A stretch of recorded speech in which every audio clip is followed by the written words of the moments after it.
If you've been enjoying this discussion so far, hello, hi. Thanks for being here. If you're new, hit that follow button right now. Hit that follow button. Make sure notifications are on so you know we're going live. But it's all the time, 6 nights a week. Don't want you to miss out on any of our content. So hit that follow button if you haven't done so already. !sport social and chat. For our social media, follow us on Twitter, where we tweet stuff, Discord, heart and soul of the community. Once you be a part of the community, jump on in. We have conversations online, offline happening there, so be a part of our Discord. We'd love to have you. And then of course YouTube. If you missed anything, please like, comment, and subscribe. Thank you so much, and consider becoming a YouTube member, hitting that join button and supporting us that way if you appreciate having this content daily. All right. So we will continue on. Next topic. Menthol cigarettes have long been popular in the Black community. However, this is due to tobacco companies specifically targeting those populations with their products. Menthol helps mask the harsh fumes of tobacco and allow greater ease of smoking. Now regulators are considering banning menthols just as other flavored cigarettes were banned a few years ago. Is this a positive development? What if this is used as an excuse to further criminalize blacks? If you are in favor of banning these cigarettes, are you in favor of banning all types? So yeah, a few years ago, and I believe this was under the Obama administration, if I'm remembering correctly, we did ban flavored cigarettes because, you know, it's just easier. I mean, those things will be targeted at younger audiences, and so that was it. But the menthols specifically have been, and there's plenty of evidence to show this, have been targeted towards the Black community, right? Like actually executives were talking about, like, this is our target audience. We're gonna hit these guys up with this, and there's people. There are groups and there are people in office who think the U.S. has failed the Black community by not already targeting menthols and banning them as well when they banned all the others. But there is a lot of debate as to, you know, whether this only would hurt the Black community by creating like another black market and then using the state to criminalize people who engage in that black market. So anyway, I'm really curious what you all have to say. We'll start with Dream. I think abolition is never the answer, especially when it comes to this population with this specific drug, menthol cigarettes. That being that it was specifically targeting the Black community, and now they're going to just get it off the market, even though it's definitely going to be sold in the black market, and then that's just another excuse to arrest Black people, and that's just more interactions with the police, which means more possibilities of police brutality, which means more possibilities of getting unlawfully shot and killed by the police. So this is just more excuses to just kill Black people by criminalizing cigarettes rather than like treating it like an addiction as it is. Like nobody actually thinks cigarettes are healthy. People smoke because they're addicted, and then there's some people that smoke once in a while, and I don't see a problem with that as long as it's like the safety of their own home and they're, you know what I'm saying, like once in a while cigarette smoke, you gotta tell me the harms of that. I don't really see it. If people want to kill themselves, ultimately it's their choice. What are we gonna do? Ban suicide next? People want to kill themselves, go ahead, let them. It is illegal. Monty. Yeah, so I don't see a point to like having cigarettes around. I don't think necessarily that people should be criminalized for using cigarettes. Like I think that if you want to do whatever drug you want to do, go right ahead, just do you. But I don't think that we should have companies that are really around that like make these things. I don't think that's a good, like I don't think it's a net positive for society overall. Even if you make the argument of, oh well, there's jobs. Okay, well, let's make more jobs in another field that actually, you know, helps people. Like, and I know it's not that simple, but also my general thing is like we should be getting, instead of just banning these things, we should be getting help for those who may have addictions to these things. Help them find safer alternatives. I don't think making laws that criminalize things, like I agree with what D10 Dream said. Like we don't need to make like another way for people for law enforcement to crack down on the black community and to like unjustly murder black people. We don't need that. But I also don't think we need these cigarettes around. Instead, like I said, we should have other safer alternatives, help people with addiction and what have you. And that's my general thing. Okay. Black American Mage. I come from a household of smokers my entire life. Mom still smokes. Talk about it every time she does it. But I can't come up with any position on cigarettes that wouldn't also apply, that like someone couldn't also throw back to me on with marijuana. It doesn't seem to be good to like try to ban or criminalize any of these vices. Same thing with alcohol. I think all of these things are generally bad for society, but it doesn't seem like we can tell adults what to do. The most realistic option would seem to be like sin taxes related to cigarettes, alcohol, marijuana, the works, and like sort of try to phase them out of our culture, which it already seems to be the case. Younger people are smoking cigarettes at a way lower rate than like Gen Z is lower than the millennials and Gen X, etc. So it seems to be already something we're kind of trying to phase out of our society. But now everybody vapes, which is apparently not too much better. So yeah. Molly. Yeah, I also have more or less the understanding or the agreement with Eli and pretty much everyone here. I think that cigarettes are bad. Don't smoke them. They're terrible for you. It would be something that isn't that far off from the war on drugs. Using policies about specific drugs to focus on the black community, and this is more or less a product of that. And we're probably, without seeing some major reformist or someone who genuinely wants to end a war on drugs and can properly relate that to the people and become a popular candidate, then we're probably going to continue to see a sort of crackdown in many different ways on communities because of things that people may either be addicted to or do recreationally. So yeah, that's pretty gross. KTN. Yeah, I mean, I'm conflicted about vices. Also, like, I think vices are somewhat necessary. There's degrees to it. You know, some vices are, obviously there's some that are more dangerous than others. And we do live in a free country, free world. So the idea of punishing stuff severely actually sometimes makes the things worse. Cigarettes aren't really the kind of vice where people are gonna like smash your windows in and steal your car radio. Like, so it's not like the kind of crime that we look at, but look at what we did before with cigarettes, where we left the punishment kind of to the individual. Well, with banning it from public places, and I kind of think that it's I would take more of those tinkering things, like when people said we ban in public places. You want to smoke outside. If you come to my house, you can't really smoke cigarettes in my car. You can't smoke cigarettes in my car, et cetera, et cetera, et cetera.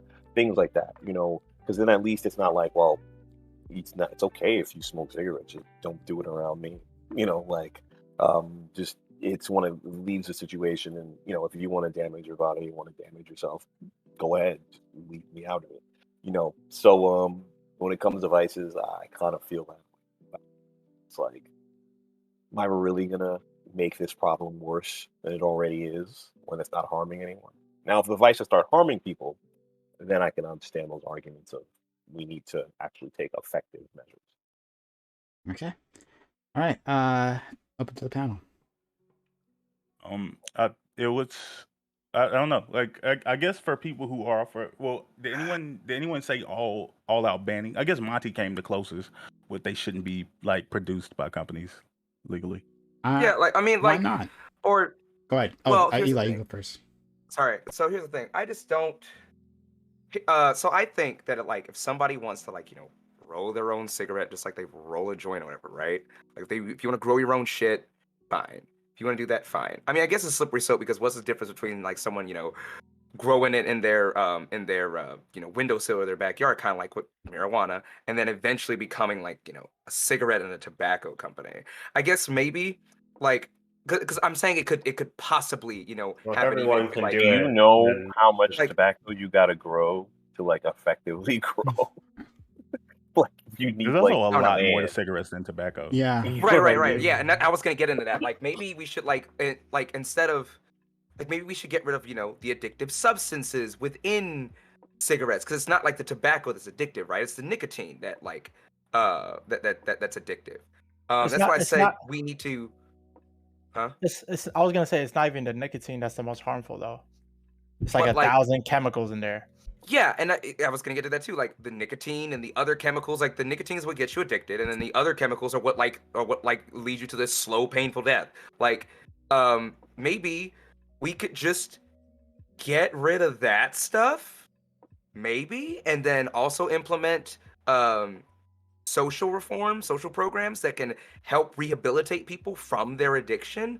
Like, I know it's probably not that easy to do all that, but like maybe we could look in this direction as a start. I don't know. It feels weird from the position of like there's all these other things in society that we want to see either decriminalized or even legalized, like and not just like legalized from like oh people can grow it themselves, but like it should be available in stores and safe to use. But then we're like going the opposite direction with cigarettes Well, because the we problem with cigarettes socially is think they're bad. once cancer became an issue, and like cancer is one of the biggest killers in the world. I mean, then people had to kind of look at it differently, and then you cross the cancer with the fact that the nicotine companies actually knew about the health.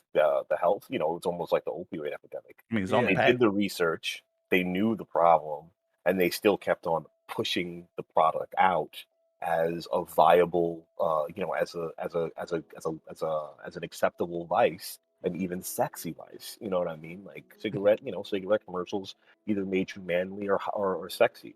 You know what I mean? So it's like, but then you also know that within 30 years, the person's gonna need a tracheotomy. So it's Yeah. like, that was the main issue, and that's kind of why it got pushed out of the mainstream. But like people still smoke, people still know what the risk is, but at least that smoking isn't hurting people for secondhand smoke. Secondhand smoke is what really pushed everything over the edge. Where it's like, yo, my wife smokes cigarettes, I don't. I have cancer, she doesn't. You know what I mean? So, that's kind of the other issue. So like, yeah, fine. Cigarettes are bad, but once again, cigarettes I think are kind of like a kind of focused vice, I guess, like a vice that's only within like it's a I hurt myself kind of thing, especially in the black community where like we don't need another thing that people could point at you and say you're doing something bad, like put you in jail. You know what I mean? Even the idea of selling loose cigarettes. People sell loose cigarettes because they can't afford to buy packs in places like New York. These packs are like $20. You know what I mean? So it's like, the sin tax basically created a black market. Yeah, I think that yeah, I like although like for future generations, if we stop production, obviously, future generation like it will have problems in the short term, but in the long term, it will probably lead to another population who never really had to deal with the concept of cigarettes on like being readily available. So it may have some long term benefits, but I don't know. It seems like we've tried this with other things. And it doesn't seem to be super effective. just to People, criminalize everything, make it super available for people to get help if they're using it in irresponsible ways. but It's just super a lot. expensive. What does it Yeah, but super matter? expensive creates a black market too. I mean, that's how you Uh, get loose cigarettes. You know what I Fine. mean? That's how you got Eric Gardner. You know what I I'm mean? okay. I'm okay with He that though. sold a loose cigarette and he got choked to death because of a black market from the city having a huge tax on packs of cigarettes. Well, that's why I said decriminalize. So it's not necessarily like they don't. There's not necessarily like huge No, taxes that come with decriminalizing something. Well, So that would you be could- possession. It would still be a crime, like for like the black market, like production, like consuming Intent alcohol to isn't sell. illegal, Right. but like Right. bootlegging You was. Yeah, What but do you it, Or So- the black market's gonna black market regardless, right? Like, what do you So guys you- think? Oh, go ahead. You go I- first, Monty. Yeah, if you don't mind. What do you guys think about maybe making it illegal to, advertise cigarettes and create cigarette advertisements? I agree with that. That's Like, in Europe. what- In European countries, they already do that. A lot of I'm them. pretty sure they already do it in America as far as on television. I don't think you Yeah. can. But and even if Like, you you can and still- even in like gas stations, whenever they can't show even the few places that you can do advertisements. You can't do that without like a big sign in front of it that also says like caution, blah blah blah, causes cancer. Yeah, but like people don't care. Like, Well, I people- mean, in Exactly. America's not even like Like- the big. Once America banned, kind of like de facto banned cigarettes, they just moved to other countries. Other countries are like, apparently Smoking up a storm. parts of Asia, they're For smoking up a sure. storm. They're like, oh, cigarettes. They're Oh, like, okay, definitely. In the China, that's marketing's a bigger there. baby but- smoke. Yeah, China. Well, because that's what we're saying. We culture say it's over not there. working, but we say these things aren't working, and we say like, oh, like it's a problem. But I mean, yeah, it's definitely a big thing in other countries. They definitely move their advertising. But as far as from the American perspective, the things we do seem to actually be working. How does anyone in this chat? Well, any of us smoke cigarettes? No. And I don't think we're that different from the average population of our age group in that regard. Like I don't think there's a But there- massive portion. But there is an increase of, I don't know. I guess I may define how depends on how you define age group. But there is an increase in the percentage of people smoking, like younger individuals smoking. I'm not sure if that's strictly to teenagers or people in their 20s. I'm not sure, so I'm not going to make a claim on that. But the point is that there was an increase in smoking. Yeah, I mean, like in the article I gave you, like there was an increase in smoking there. And then there's specifically for vaping, any which way, vaping has massively increased the market, right? Like that's exploded, especially under young individuals. But I wanted to ask you guys then, you guys were saying, well, how could you want to decriminalize these other things, right? But then, maybe take action against cigarettes. Well, you could, and the article, talked about this. You could actually target this against producers, right? You could say that it is decriminalized among the population to smoke cigarettes, right? Like to do whatever you want with your own body, right? Like you all said, do that. But to produce them on a mass scale, well, you could say no, absolutely not. If you and this could even protect small, if there was a quote unquote small grower of cigarettes, right? But this could even use to protect them because just like with marijuana, where you said like as long as you're selling below a certain amount, right? Then it's fine, right? It's decriminalized. Then you could do that as well. I mean, so like if and let me ask this thing. I should have asked this first. Do you all think that it was right to ban the flavored cigarettes? No. If you're gonna kill yourself, you should at least taste good while doing so. It's probably been beneficial. Is it right? Like probably not. Like I said, it's probably going to come back to some contradiction. That's funny. Well, what difference does it make if it's contradictory as long as it's beneficial in this? And I don't think it necessarily has. Well, I mean, I guess it just becomes to your your priority. Like consistency is like a really big priority for me. But if people guys, are hurt by your consistency, right? If people are I literally gotta dying put because of out the list. consistency, is that oh, you hit it a out. better? Yeah, I gotta put my daughter to talk to you guys in a little bit. All right. Thanks. Thank you. Yeah. Yeah. If you are if your consistency ends up killing individuals, right? But I was consistent, right? Like people died, right? But I was consistent in my principles. Does that matter? I think Of course not. I think that like I wouldn't like that, but that would mean that I just don't have a deep enough understanding of my principles. Like they're because I believe most people are generally consistent, but they just don't know what they're consistent on. They don't know what they believe, what they actually believe, and that takes like a really deep dig. Joseph Lewis, but yeah, I don't know. I'm really I don't know.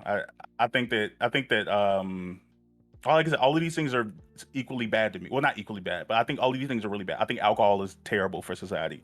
I think that They're not equally sex. bad. Marijuana's not I know. equally bad. I know. I agree. I said maybe not equally bad, but I think alcohol is terrible for society. I think that alcohol is marijuana worse is than tobacco. probably bad for society. Oh, I think that Because of the car crashes. I think that sex work should be legal, but I think that sex work is also a terrible field to go into. Like, but Yeah, no, I don't think most people probably don't want to be sex workers. They probably Yeah. just want to sit home and get money for free. And yeah, that was kind of. I mean, some people actually enjoy it though. They enjoy the sex, but I met a handful of people that actually like do sex work because like they enjoy it. They make a lot of money and they make a lot of people happy, and that's those two things are a win-win. And some people are just more like confident in who they are, so they do it. yeah, but it's like if We they don't have had to a go back choice, into it. I was just saying. I'm pretty sure they wouldn't. If they had a choice, they wouldn't choose sex work. I wouldn't say that either. There are a lot of people who actually choose to do sex work.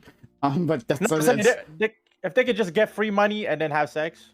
They would choose okay. that. Yeah, if the option is being free, I mean, right? And I then would you choose the get free- sex because I get money and sex. free That mon- sounds like oh, a okay. deal. Well, there you go. Yeah, free money and sex. Okay, sure. Right, whatever. If that's your choice. All right. You actually came at a really good time, Joe Lewis. Before we continue on this conversation, I want to continue on these questions that I was asking. But Joe Lewis, thanks for coming through. How are you? I'm here. It's half the battle. Yeah, I forgot how time works. So, and so I thought the Batman was 2 hours. Turns out it was 3 hours. And It's 3 hours. Yeah, it's 3 hours. I knew it was long. 3 hours. I'm Is it going out to today? see that tomorrow.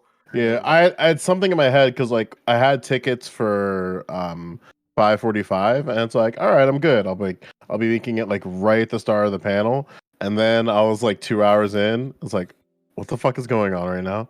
This is not over. Nowhere near. But I'm here now. That's all I care. It was very good. I was I impressed. want to see that shit tomorrow. Oh my god. There's a couple quotes that are going to make white people a little upset, but Ooh, I I'm really want to see it now. Hold on, Batman nothing movie? else. Listen, don't ruin it for me. Don't ruin it. You know, That's all I it's just need to like like when you watch a film and there's like a line, and then you're like, oh, the writers are gonna be upset about this one. Like, there's a few of those. And So Zoe you pro Kravitz is cigarettes? really hot. Yeah, What? let's get back to the subject, please. Have you ever smoked before, Joe? No.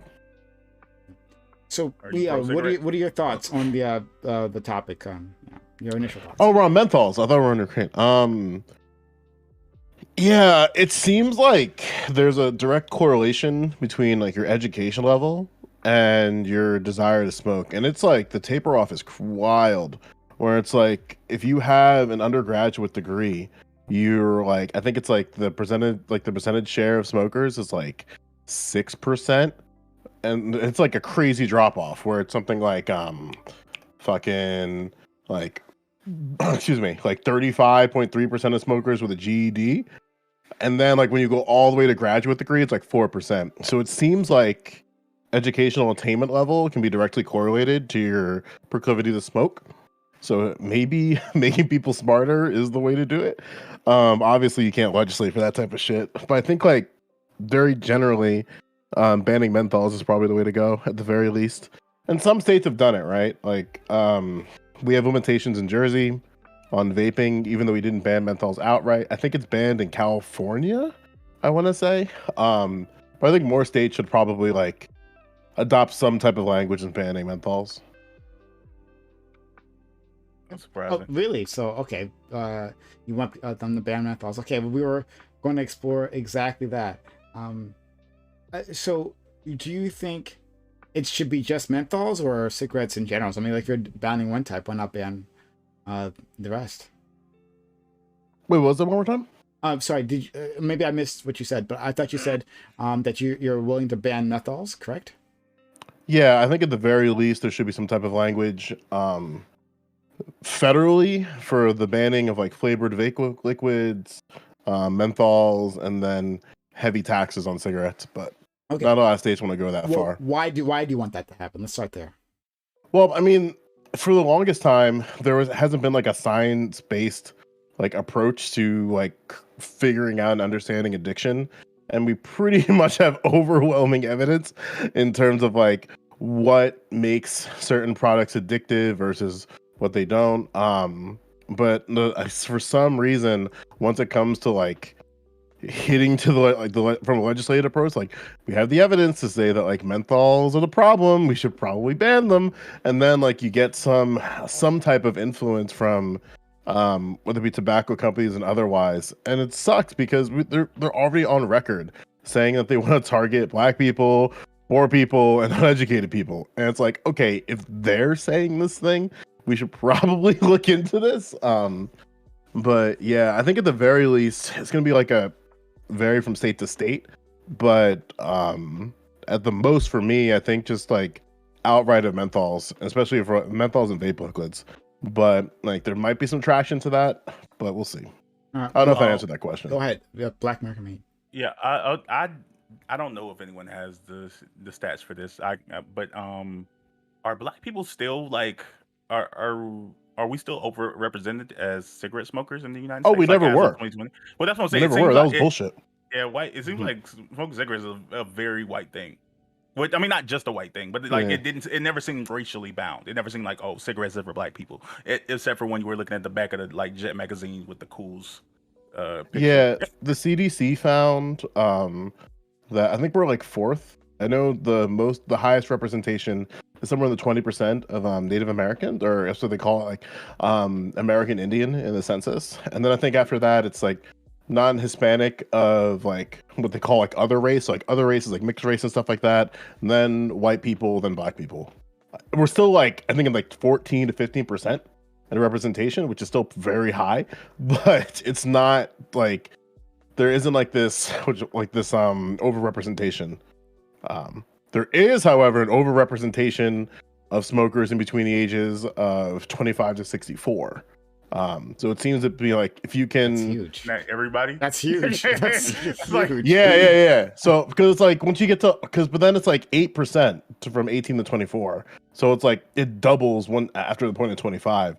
But then like that's why I made the attainment level argument, because then like those who have an undergraduate degree, that makeup percentage of individuals is like 6 or 7%, and then at the graduate level it's 4%. So it seems like there's something there. Like all professors smoke too. There's a and I think what you were referring to, Joe Lewis, you said before about that quote from the executives. And I think this is what you're referring to. So in the article I sent to these guys, it says that according to a 1992 report by the Times of London, when asked why tobacco company leaders didn't smoke, and R.J. Reynolds executive replied, "We don't smoke that shit. We just sell it. We reserve the right to smoke for the young, the poor, the Black, and stupid." That's a quote right there. On your own supply. Yeah. So like they're selling as poison, and they recognize it's poison, right? And they target our communities. And I feel like just in the way they targeted us during the subprime mortgage crisis, right? They knew those loans were dangerous or were more expensive, and they're like, well, we'll hit up the Black community, we'll sell it there among them, right? Just like when you even when Black people qualified for prime mortgages, right? Still didn't give it to them. Right? This is an active choice by these communities. And this article, I'll put this article in chat. I should have done that before, but I'll put this article in chat. It's a great article. There's evidence of these companies directly targeting Black communities, right? Directly hitting us up. So this is why I'm more than willing to take some action against them, but like I guess we were exploring the limits of that. So I'm with Joe, taking action against. I guess sue the companies then for that shit. Sorry, Or you can sue. sue him for what exactly? Sue him I- to the point where, I mean, go ahead. What were you gonna say? I was gonna say, like, people have successfully sued McDonald's for making them fat. So I'm sure you can. I'm sure you can sue tobacco companies from giving you cancer or smoking. Well, Didn't we this already did it happen already. And Yeah. that was my next point. I was gonna say, and this already happened already. But what I want to say is, I agree wholeheartedly with what Prime said originally or earlier on, that I think the best recourse here is to like ban the mass production of tobacco, Yeah. and then that will hopefully that will trickle down. I don't think. So that I'm not sure. I'm not that well informed on what the tobacco industry looks like, but you're essentially arguing for something that would put a lot of people out of jobs. That might not be a very good thing, or a very popular thing. Well, I mean, we would just have to create jobs elsewhere. I'm sure. that's what I. Yeah, that's what I. Or repurpose the farms that they grow tobacco to grow a different plant, and they would just grow something else. What if But they we're had talking about marijuana? like what 10% of Americans here, right? Where I don't know. 10% Like, of do American what? smokers. Yeah. Yeah, Oh, 10% 10% are smokers, smokers, yeah. but not 10% are like. so it's like Workers. Yeah. Well, I would even go as far to say, I mean, I have no evidence to support this claim, so correct me if I'm wrong, but it almost seems like there seems to be like a very concentrated effort for a relatively small population of people, and this is a population that's continually shrinking.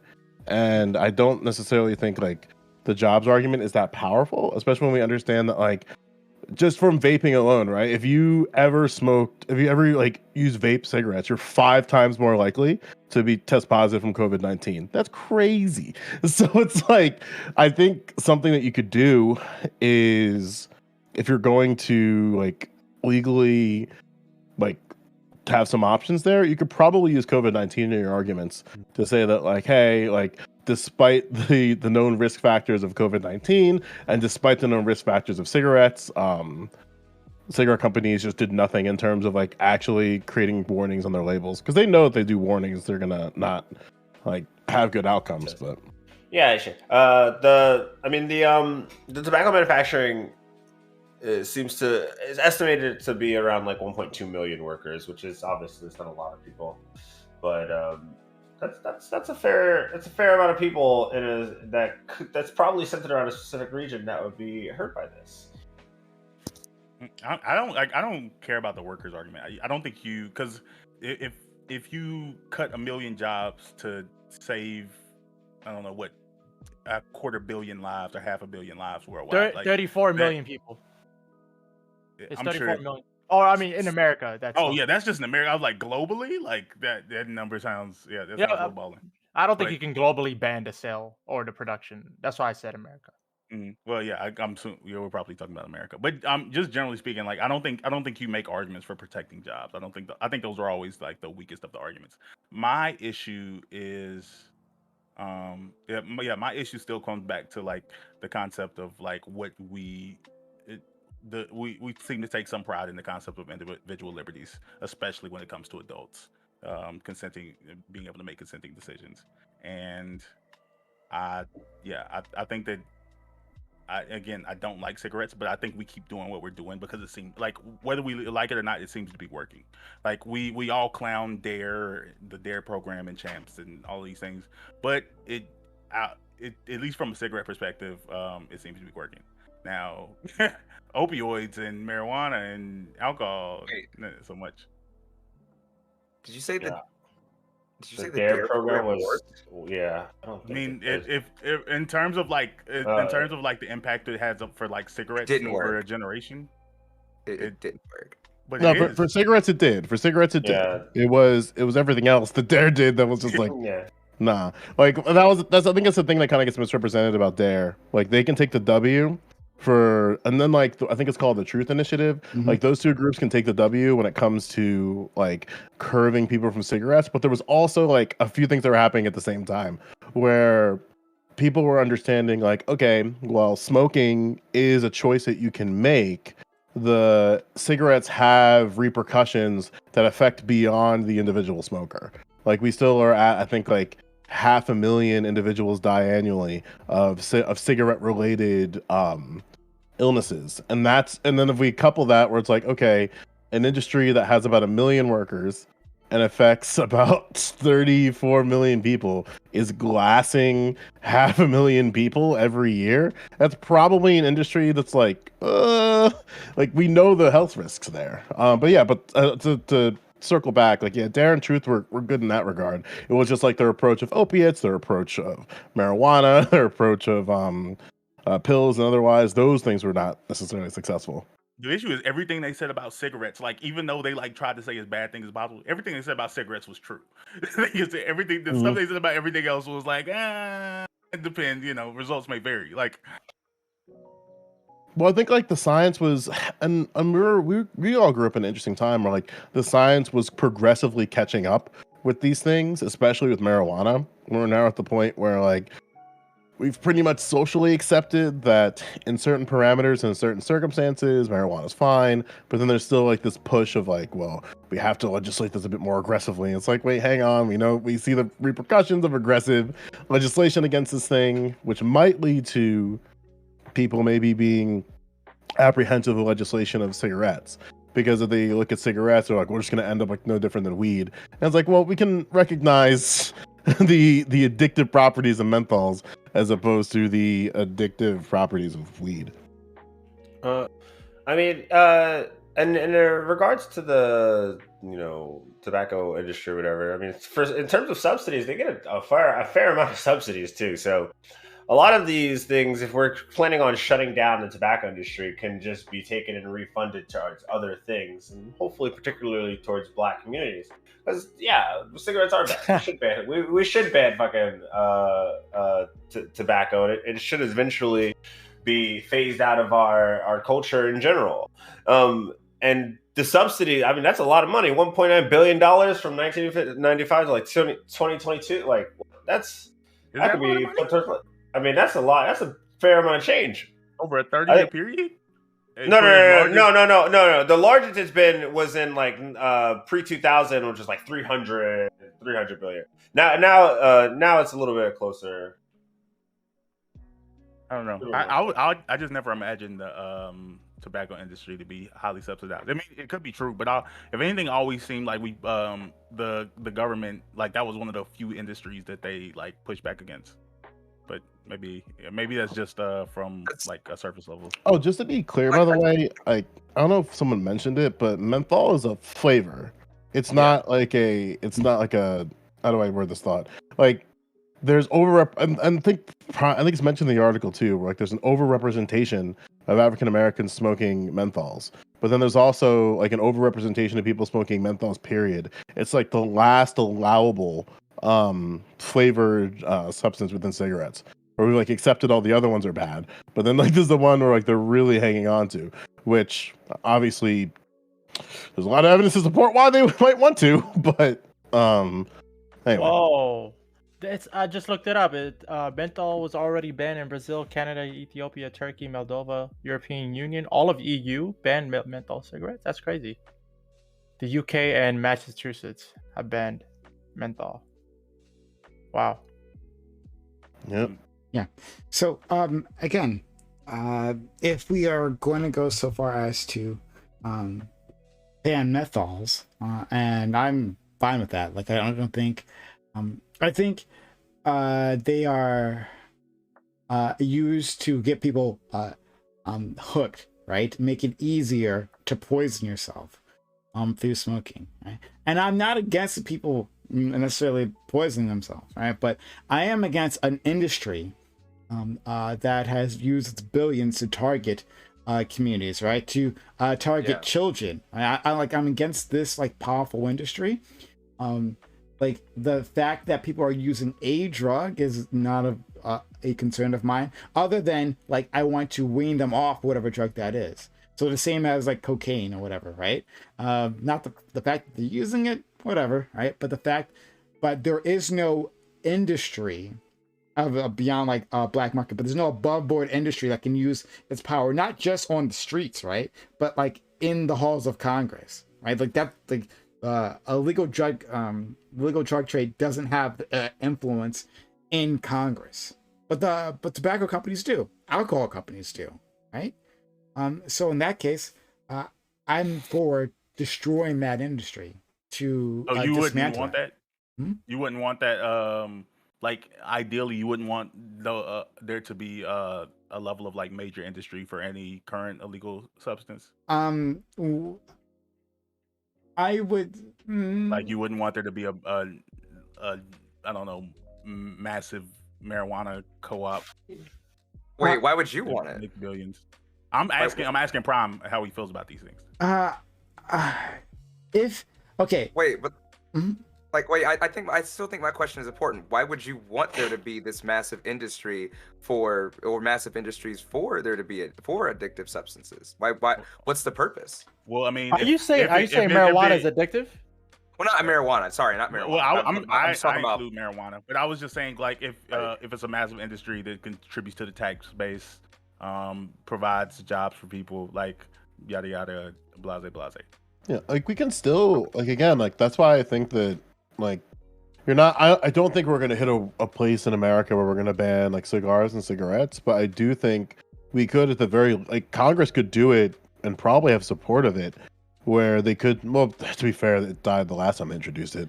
Republicans did it, but you could unironically you could probably ban flavorings in cigars and cigarettes and make that wording very, very sort of like encompassing. So then that encapsulates a lot of other things. So like you could say like the flavorings of tobacco-based products or equivalents. So you can then like use equivalents to like include electronic cigarettes and stuff like that. Then that way you don't have to overtly put menthol in the legislation, but you can have some level of like flavorings are prohibitive.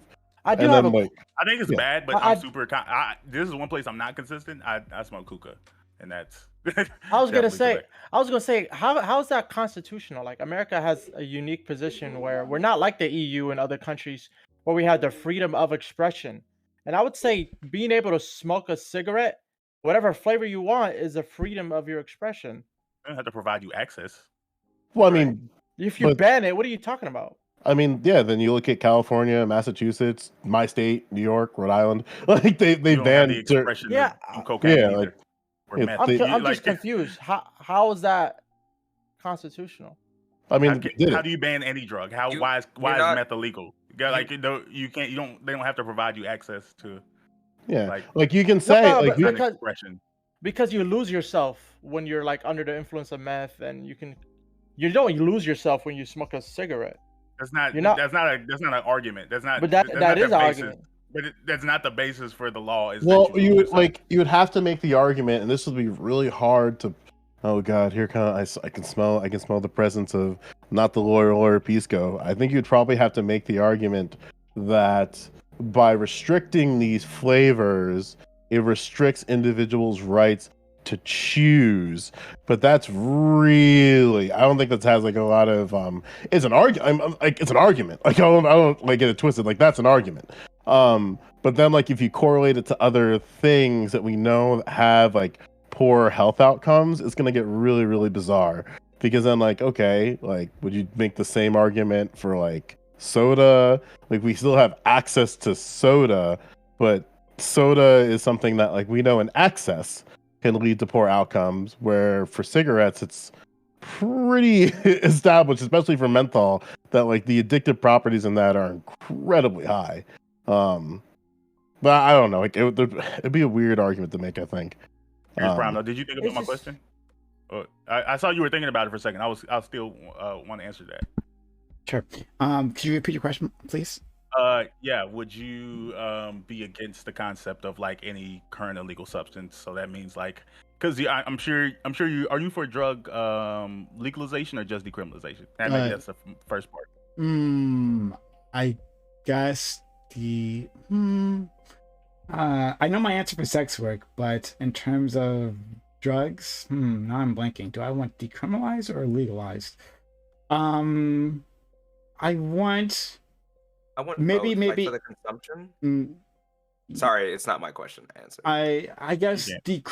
I would say decriminalized because If you legalize it, oh, then it has to.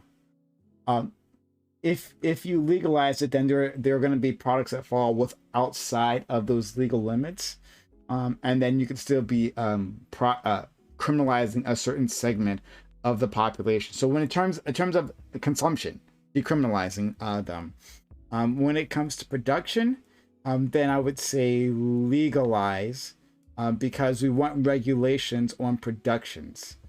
I'm Okay. thinking the distinctions I'm drawing make sense. I'm pretty sure they do. If that's they fair. don't, Yeah. I'm sorry. No, that makes sense. And that leads to the second part. From that production perspective, which is the one I'm more interested in, do you want it only to be, it can only exist in like some local growers mom and pop shop, or would you be okay with there being like like I said, some multi-billion-dollar co-op that is collectively owned by the workers and I they mean, make if it was a multi-billion-dollar co-op, sure, amazing, right? But the problem is that's not going to happen here in the States, right? Like it's going to be like, and we see it now with not big tobacco, excuse me, big marijuana, big pot, whatever. That is, but one, first of all, tobacco is getting into pot, right? Like tobacco money is going into there. And it's like the same players, the same like white male individuals, rich white male individuals.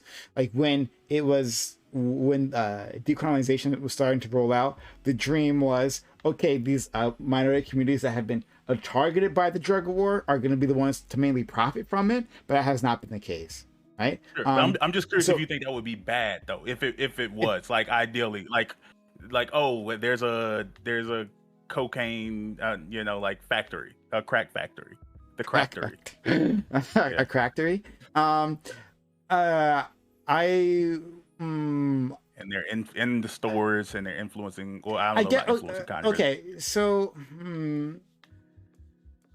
I'm sorry, I haven't put much thought into this in a while, but let me think about that. I guess I would say that we can make smart decisions for certain drugs, right? We can say we decriminalize the consumption, but not all of them are legalized for consumption, right? So we can have or production. So we can legalize marijuana for consumption, but we don't have to legalize. Sorry, I keep mixing them up. I apologize.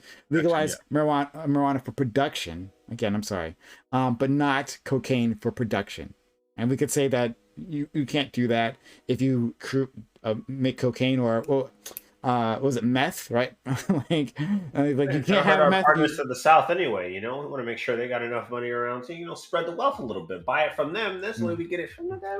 This part we're good. Yeah. So when it or meth, you could say that those things are still illegal. But if someone, because what we're concerned about is the individuals who are taking the drugs, right? We want to make sure that they are not criminalized, that they get the medical help that they actually deserve, right? So that should be the focus, not necessarily on big business. I think marijuana is fine because it's marijuana, right? It's not the same. It doesn't have the same harms. But when it comes to cocaine, not the same. So that's why I'm saying you don't have to be consistent. Like those two things, just because they happen to be illegal substances, doesn't mean you have the consistency. There are all many other substances Would you say wasn't inconsistent? You don't have to you can have different positions on different drugs, but that doesn't. But you can still hold to some true value. Like there's something deep down that you're differentiating between cocaine and weed that I think is consistent. The difference between every drug is going to vary on the level of influence they have over the person's mental state. So I would say that tobacco has probably the least influence over somebody's mental state in terms of besides obviously addiction, making somebody addicted to something. Which I could see a capitalist, a corporate entity, right? A big marijuana corporate entity doing bad in the world just because their product is not as dangerous, right? It doesn't mean we can say, well, we have a great product, but we want more people to jump on our product. Well, okay, how do we get more people hooked on our product? Well, what if we put an additive in there, right? Like menthol or something, right? Like you could end up replicating all these old systems, right? Like because you can just sell like straight pot, but maybe you could sell a pot derivative that like that K2 crap. Can somebody can you explain to me why we can't have different flavors of harmful things that we consume? Why can't Well, we have that? it's not Because the that America. flavor is. Let's go for it. But I that's was gonna like say, it's like in my fatty opinion, foods. in my Like- opinion, the flavor, the fact that it's got a flavor to it, it's gonna make it. You're less likely to try to do something if it tastes like shit. Like if So? you take the addictive substance out and you just leave it as it is, like people are less likely to do something if there's less of a taste to it. Like for instance, I don't really drink all that much. But how can you because justify for the doing most it for part- one thing? Wait, what? How can you justify doing it for one and not all across the board in everything that Well, we consume? because the whole point is we want to get people off of cigarettes, right? We want people to stop Well, yeah, but we also want people off of burgers. I think Do it's we, very or do we want more I healthy don't. burgers? Like for instance, I like want there's burgers. an alternative to that, right? Like we have the the veggie burgers, the burgers where they're made Yes, out of literal vegetables. alternatives. Like- There's also alternatives yeah. to smoking. Right. Yeah, like but the there's also- alternatives to smoking have been shown to lead to people just going to Getting the hooked thing with we were something trying to else. ban in the first place. Like, that's like one of the reasons of flavors, right? Like, overwhelmingly, youth who smoke have smoked menthols. I think it's like something, it's over half. And we understand, like, okay, how do we get people off of this thing? We should probably disincentivize the things that make them attractive in the first place. So And we I'm- get rid of those flavors that have that just like the market for flavors is in that age demographic and in that age bracket. So if we Yeah. remove the flavors, then we in turn reduce the amount of people, in this case, young adults and or Sure. children and young adults, getting off of the thing we don't want. I agree with you, but then you can literally make the same argument for the majority of cases for child obesity have Happy Meals or kids meals, and you know what I'm saying, like in fast food restaurants. we're creating more. We're creating healthier alternatives or just healthier versions of those bad foods. It's just everywhere. You can go in the store right now and you'll see low fat yogurt, low fat chicken. I don't fucking know. Low fat everything at this point. You we think it's already actually- Dream's have- point is just because you're creating those alternatives doesn't mean that you're banning the option of going and getting the Big Mac, which I think is a fair point. Like sugar is bad. Like sugar and like these things are generally bad. Like heart disease is a larger killer than cancer, but I don't know. I think that there's. I don't know. There is a difference we can make between these things, but I don't know how to draw it. Draw it up really. Well, one is like it's high chance you're gonna get addicted to it, and there is It's also really extremely Food- addicting. Food Well, can be yeah, yeah. addicting too. Like I'm Right, pretty sure I'm right, like, addicted to yeah. food right now. okay, but like you know what's less likely to happen? You just dying from like or you developing a form of like cancer later on down the road because I don't know, you ate chips or something. I don't know about that. Again, there is, heart like- disease is worse. there's- Heart yeah. disease is a like- bigger killer. Cardio, Okay, I eat meat a lot, so and you can get like well, okay, you can get like other diseases and other like heart problems, yeah, from eating like food and shit, but like that's because most likely you ate it in excess or what or like you also did not do other like healthier alternatives. But the point is like I there's a agree. purpose for like the food. There was literally no purpose for you smoking a cig except for I guess maybe to calm down maybe. Or, I mean that relax argument is or- really dumb. That argument is really dumb. Let me tell you. What do you mean? What do you mean? What do you Because- mean? Because literally everything has a purpose. Like I don't have to eat Happy Meals. What's the purpose of cigarettes? To relieve stress. Okay, there's other ways in which we can relieve stress. Just like there's other ways to eat food. that are okay, but like again, Dream like is you're cooking making you right now, and I don't even want to agree with him, but Dream is cooking No, you. no, but I How? don't think this is cooking. Okay, like let's really Right, break like- this down. It So, is. how many people in the United States are overweight or obese? But like 60%. 2/3. Yeah. 2/3. All right. Well, heart-related illness kills about 600,000 people. How many smokers do we have? 10 million. What'd you say, I mean, 1 in 10? 34 million. 34 34 million. Okay. 10%. Smoking, including things like secondhand smoke, kill almost 500,000 people. Which is more dangerous? Oh yeah. Well, But okay, obviously, okay, yeah. I agree. But you're Which is you're, which is more dangerous? Which is more dangerous? your Which is more question- dangerous? Your question should be which is more lethal, and I would agree with you. It's Yeah, which is cigarettes. more Okay, dangerous. lethal. Which is more lethal? Which is more lethal? I agree with you. But I Cigarettes. but hold on, I would rather live like a fit and like athletic and smoking rather than super obese and can barely walk. Smoking will That's a still have a personal higher opinion. chance of killing you. And you're less Than likely eating to be unhealthy. athletic. I'm saying you're less not- likely to be athletic from smoking. I'm Like, saying it- like I'm saying like I have a large family, like literally physically large family. Like, Okay. not even numbers. Like I have obese members in my family, and I've seen like how horrible it is to be obese. Well, what? And then, like, what kills people from smoking? And I'm not Heart even saying illness, I'm not even saying it's lungs. dying. I'm not even saying they're dying. I'm saying just Yeah, like Bag living Joe's. their Joe's everyday making an life argument. is like misery. Sometimes Joe death getting is cooked. better than living a life while obese. Like that's torture Yeah, is worse sure. than death is in my opinion. Is what I'm saying. But smoking, again, I'm just going to make this like as clear as I can here. Like, smoking is dangerous, and Okay, there's I'll no, bet your bullet. there's I'll no. bet your bullet. I think you're drawing. I think No, the term that we're looking for here is a false It's fine. equivalency. I'll bite the bullet. I'll bite the One- bullet and say cigarettes are more harmful. Okay. Sure. So What's the main function of a cigarette? stress relief, I'd say, or yeah. It's an extracurricular activity. Smoking is an extracurricular activity. Eating is not. So I don't unless you know. were to make an argument I that, literally eat extracurricularly. That's how people get or obese. we can even say recreationally. The only way you can get obese The is only extracurricularly. function, I'm sorry. the only function for cigarettes is recreational. The only We're- way you can eat or get obese is extracurricular Wait a eating. minute. No, now, it's like that's the missing. only You function, missed- the Not only. necessarily. I'm saying the only function for cigarettes is recreational. I just said stress relief. Is that recreation? I'm saying it's recreational. Do you need recreations to survive in society? Do you need stress relief? Yeah. This doesn't answer my question. Do you need recreationals to Yes. survive in society? Yes, Yes, or no? you do. Or Why? else you'll go crazy and kill yourself. or harm other people. Yeah. Why? How, Because if I didn't have what's the best representation of that argument? That cigarettes are recreational, and because they're recreational, they're essential to society. just like having hobbies, like imagine if we lived in a orderly only society where you go to work, go home, and that's it. People are gonna have all this built up anger and frustration and stress that they're not exuding. For example, you can't even have sex recreationally because you can't. Let's say we're living in a world without recreation, right?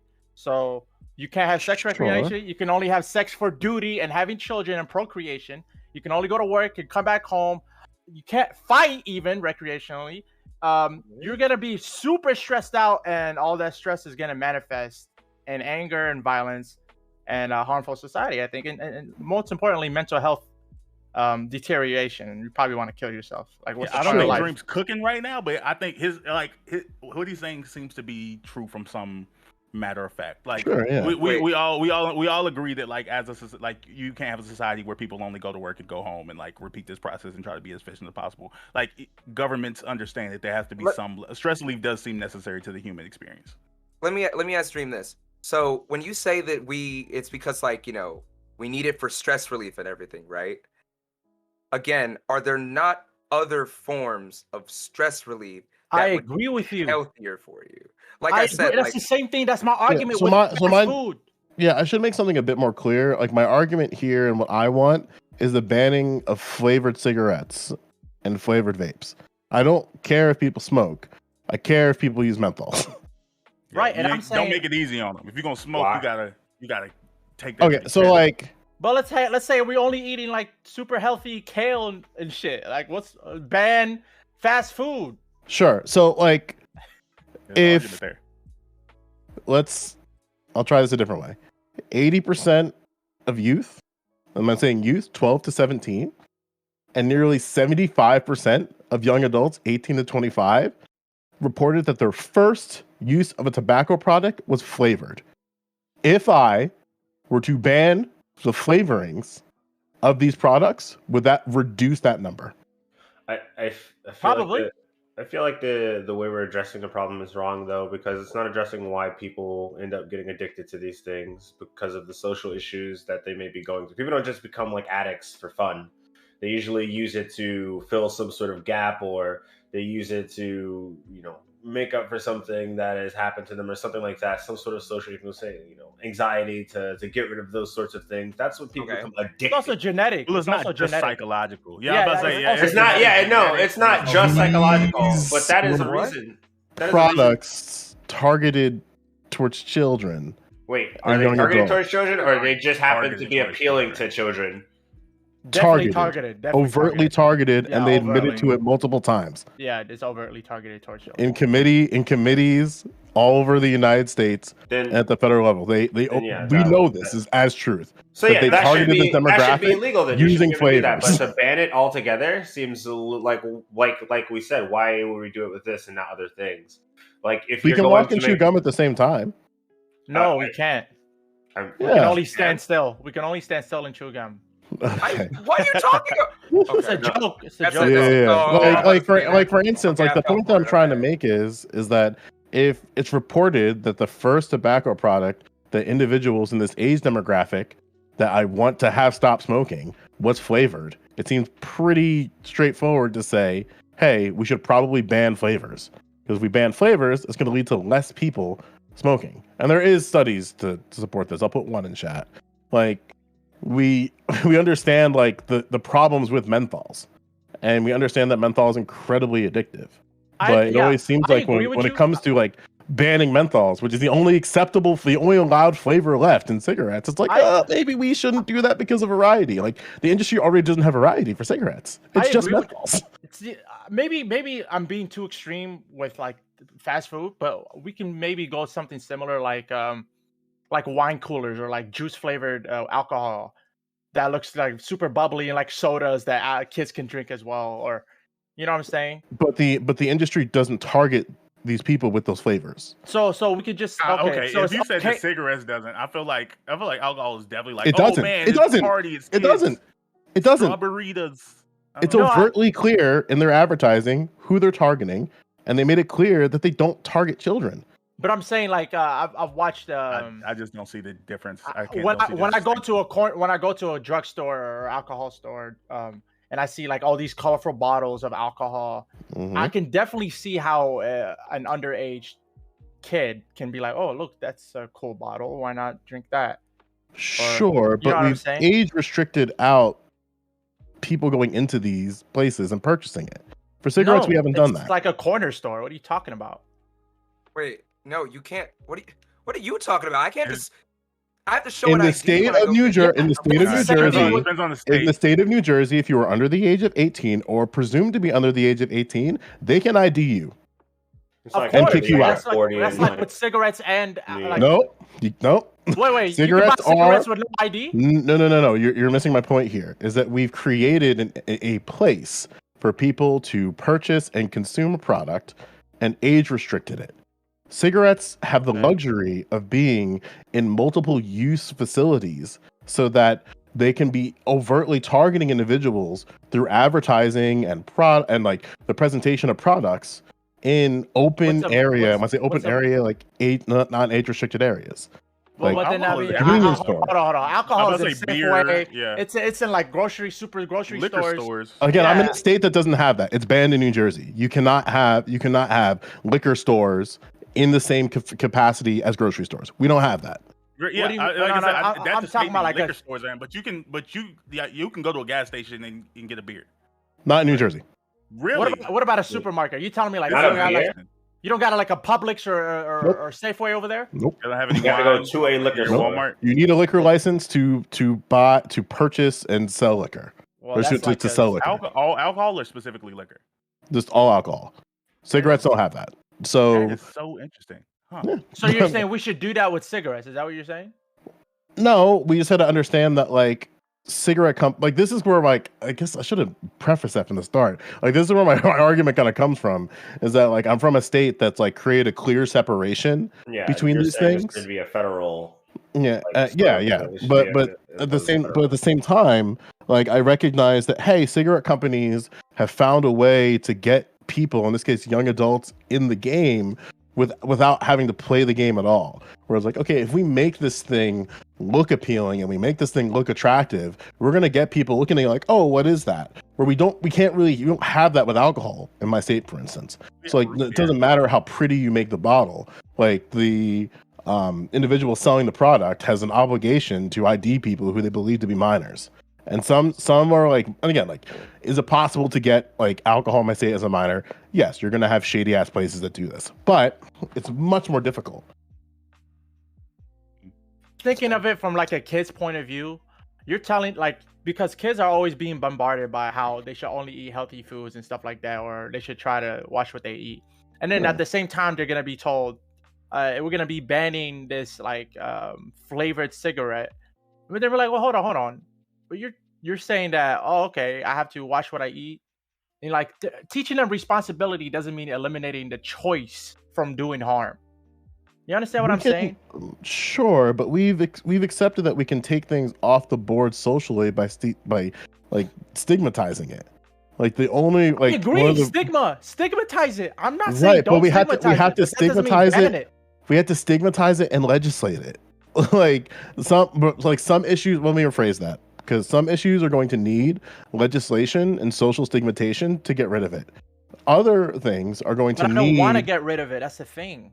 Why should we get rid of it? We should have the right to harm ourselves. That's what I'm trying to say. Gotcha. But we should also give people, if they go down that route, the proper information of knowing why it's harmful. I agree with that. Cigarette companies have not done that in any way that directly correlates to less people smoking. What they have done is like they've done like surgeons labels and stuff like that, but they're very apprehensive to like putting on their labels like, hey, this product can and probably will kill you if you use this in excess. We should say say that isn't that much. And that's why I like the advertisements on the cigarette boxes themselves in Europe. When I went over there and fly over there, and I saw like they had like pictures of lungs deteriorating and black lung and stuff like that. It's like anybody picking up a box of cigarettes that wants to smoke in Europe, they see like this is what's gonna happen to them. So like super clear, like don't smoke. Yeah, and if you want to smoke, that means you actually just don't care about your life. If you don't care about your life, that's okay. You have that right here in America to kill yourself. I'm just asking for menthols. I'm just asking for menthols and flavors. Like I don't mind if people smoke. That's like not my argument here. My argument here is that they're being targeted towards children. So if these things weren't being targeted towards children, you would not. So you're saying I still ban menthols and flavors. Okay. So why not ban like the super flavor like alcohol then? Because there's no evidence to suggest that the flavors lead to more people drinking that. Well, what we were saying was that if it did, if it was marketed towards these people, and it increased their consumption of it, demographic increased their consumption of it because it was targeted toward these things.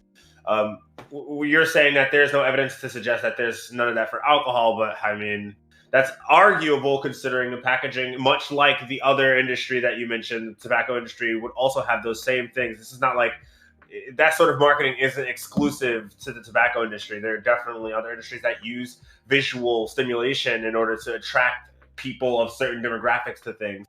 And you could argue that the fruitier, more, soda-like, or the seltzers even, would be something that is more easily marketable to a younger demographic. So why would we not ban those? But we would ban flavored cigarettes. Yeah, that's what we put all. That's what they like. All the advertising money goes to now. It's not in like Budweiser, It's which Budweiser is still big, but I'm saying like everything's marketed towards like the seltzers, the light things. Yeah, like every bar in America like prides themselves. Like they don't just sell hard alcohol. They pride themselves in the mixed drinks. Like it's definitely a gateway. Like Smirnoff Ice, that's like a gateway alcohol like drink. Like my friend was trying to. We were 19 in Hawaii. Like, hey, let's get this guy to buy us some Smirnoff Ice, and I did not want to drink. I saw my friend like just drinking all the time. It's like lemonade. He said it tastes like a lemonade. Yeah, I guess the thing that I'm hung up on is there a flavor in the I'm kind of like I'm pulling some language from Paul here, because he mentioned that like because menthols is god tier. Where like I guess the hang up that I have, like if there was a flavor that disproportionately led to more individuals drinking this product, which then could be correlated to increased harm, then I'd be on board with banning that flavor. But alcohol doesn't have that. Like, we don't have like additional additives to increase the likelihood of you consuming it more. Where menthol is very clearly more addictive than any other flavor, and it's the only flavor that we allow. So like this idea of like of choice is I'd argue is non-existent. Like What we about can Coke? like Can't you make Okay. that argument with Coke, the soda, and Wait a how minute, drinking Coke every day is harmful for you, diabetes and sugar and all of that? And so we have Coke is- caffeine-free products, but that's Right. not really engaging with what I'm saying. You're 'Cause literally I making an just, argument like- of choice. You're making an argument of You choice. could just say coffee addicts then, No, because yeah, then I don't. So let me before we go there- let me remove e-cigarettes and simplify it a little bit. Like, so menthol is the only allowed flavor in cigarettes. The only allowed flavor. I'm saying I want to get rid of that flavor. Like, what? Like, why you're would I you? don't disagree with Oh, that. so you're saying okay? Then I'm for adding flavor. There should be more than just that one. There should be flavor. more flavors in cigarettes. Oh, for sure. Oh, Candy, bubblegum. okay. no. So Coke flavored cigarettes. That should be lit. To be honest. Sure, but I mean, I guess, but again, like the hang up that I would have, right, to be on this wagon. Like we've seen the problems when it comes to young adults and children using menthol, like a flavoring as their first product for a cigarette or first product for like a tobacco product, right? And I want to get rid of menthols, and I think that by getting rid of the menthols, you in turn would curve people towards e-cigarettes, and then that's a totally different like lane that we can like argue against, because obviously like vaping is a little bit they've done a good job with advertising, but for me, like, or I guess like the hang up that I have is if we replace menthols with another flavor, it's just going to lead to the same outcome that we wanted to get rid of with menthols but now it's just replaced with like bubblegum flavor or something. I understand your point is like we want to get rid of it, and I'm thinking from a not a harm reduction point, but from a rights point. And I think Sure. no matter how harmful, I think we have a right to do it. Is what I'm trying to say. Like I no see matter what you're how saying. That's always so no matter reductive. how harmful eating fast food is, no matter how harmful driving is, like 6-hour drives when sleepy or whatever. I made that not disregard that last point. Yeah. No matter how harmful like eating fast food, I think we should have it. Like no matter how harmful eating just smoking different flavors of cigarettes, I think we should have that right. Like why not? Okay, so do you? A couple questions for you, and these aren't gotchas. These are like figuring out what you actually believe. I'm assuming you're for the not just decriminalization, but legalization Of all production. drugs. Yeah. Mhm. Okay. You are probably a 2A advocate, Second Yeah. Amendment advocate. Any regulations there, or anyone should be able to own any gun that they? I think you can should have a afford? license. And like a very. I think it should. Yeah, have a gun, but each gun has a license.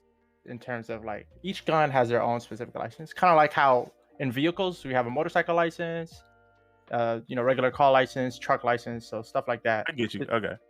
you So have to register it. yeah. No, I think that's fair. You're just you're a freedom absolute. You're you're almost a libertarian. You're kind of. This is liberalism at its core. Yeah. You In just terms think of drugs. like it's not about it. As Being long as good you're or not bad, you harming just anyone want else, freedom. if you want to harm yourself, that's fine. Like as long as you're not harming anyone else. I'm not saying publicly smoke where everybody can smell your shit. I'm saying smoke at the privacy of your own home. Mhm. Don't smoke in front of children. I would never advocate for that. Smoke at the privacy of your own home. Want to kill yourself? Go ahead. Why should we stop you? Okay, so you don't believe a society has as a society we should like take a responsibility to protect people from themselves in any regard. Not by force. We should by influence and be and like hey, I think this is a bad thing. Hey, try to convince them to do it, but don't eliminate the option for them to do so. Okay. I mean, we like that's just a like what you're saying makes sense from like your belief system. I think there is some level of like protecting people from themselves because I think that people are stupid, myself included. Sure. No, I definitely love on that hookah. part. I agree with that. And I think people have the right to be stupid. Yeah, I love hookah, and I think that fast food windows should be like banned, but I do both, and yeah, they're both very bad. I mean, I've actively argued for to legalize suicide, right? At least assisted We suicide. should. It just doesn't make any Um, sense. So Wait, how is suicide illegal? It just. I mean, I'm It's dead. a What you gonna do? Release crime, me? I'm technically. dead. Well, no, there's Exactly. there's actually something to this. A friend of mine, Okay. had his like he still is seeing the legal repercussions of a suicide attempt. Like 4 to 5 years later, we are brutal if you fail. We are brutal in the justice system if you fail, which I've makes never heard of this before. Holy shit. I just don't think. that- absolutely again like it makes absolutely no morally sense to just. me Yeah, until it's like not- until you run into people who like ran into those type of situations. Yo, that's fucking crazy. You need mental health help, not Holy shit. jail. yeah, True, I Yeah, agree. Yeah, 100%. historically, various states listed the act of suicide as a felony, but these policies were sparsely enforced. 18 U.S. states had no laws against suicide. By the late 1980s, 30 of the 50 states had no laws against suicide or suicide attempts, but every state had laws declaring it to be a felony to aid, advise, or encourage another person to suicide. By the early 1990s, only 2 states still listed suicide as a crime, and these have since removed that classification. Yeah, so it looks like it's changed over the years, but I simple think that's assisted probably the suicide word. is legal. Like I think that because I've had this conversation. I don't think that anyone who's willing to kill themselves is in a mind state to make that decision, and that's controversial. Like even if you have cancer, you're in terrible pain. Like because I don't believe that your human life like is just yours. Like I don't believe that you just live for yourself. I believe you live for the other people around you. So if you have any family or friends that are like, because other people are impacted by your death. So What if even you though don't? like it's obviously something you don't have to care about them, but What, I think what if as you're a an outcast? society we should curb these things. What if you don't have those people? I think that's kind of problematic of a thought, but Yeah, okay. but like seriously, like yeah, if you don't have those people, then it's okay for those people to kill them. Like people who literally are like, they don't talk to their family, they don't have any connection If with there's no anyone. one to stop you, See, Yeah. I believe in Fall Out Boy. You are what you love, not who loves you. You know what I mean? So like, I um, I don't understand that reference. oh, you know that song? Okay, anyways, That's a great song. that's my favorite Fall Out Boy song. Yeah. So Oh! I'm one of those. I'm one of those closeted black conservatives. I don't know these things, and then I'll legislate it hard when I hear it in my music. I'm just kidding. I'm not a black conservative. Keep going. no, I've seen your tweets, Joe. Anyways, so Very left.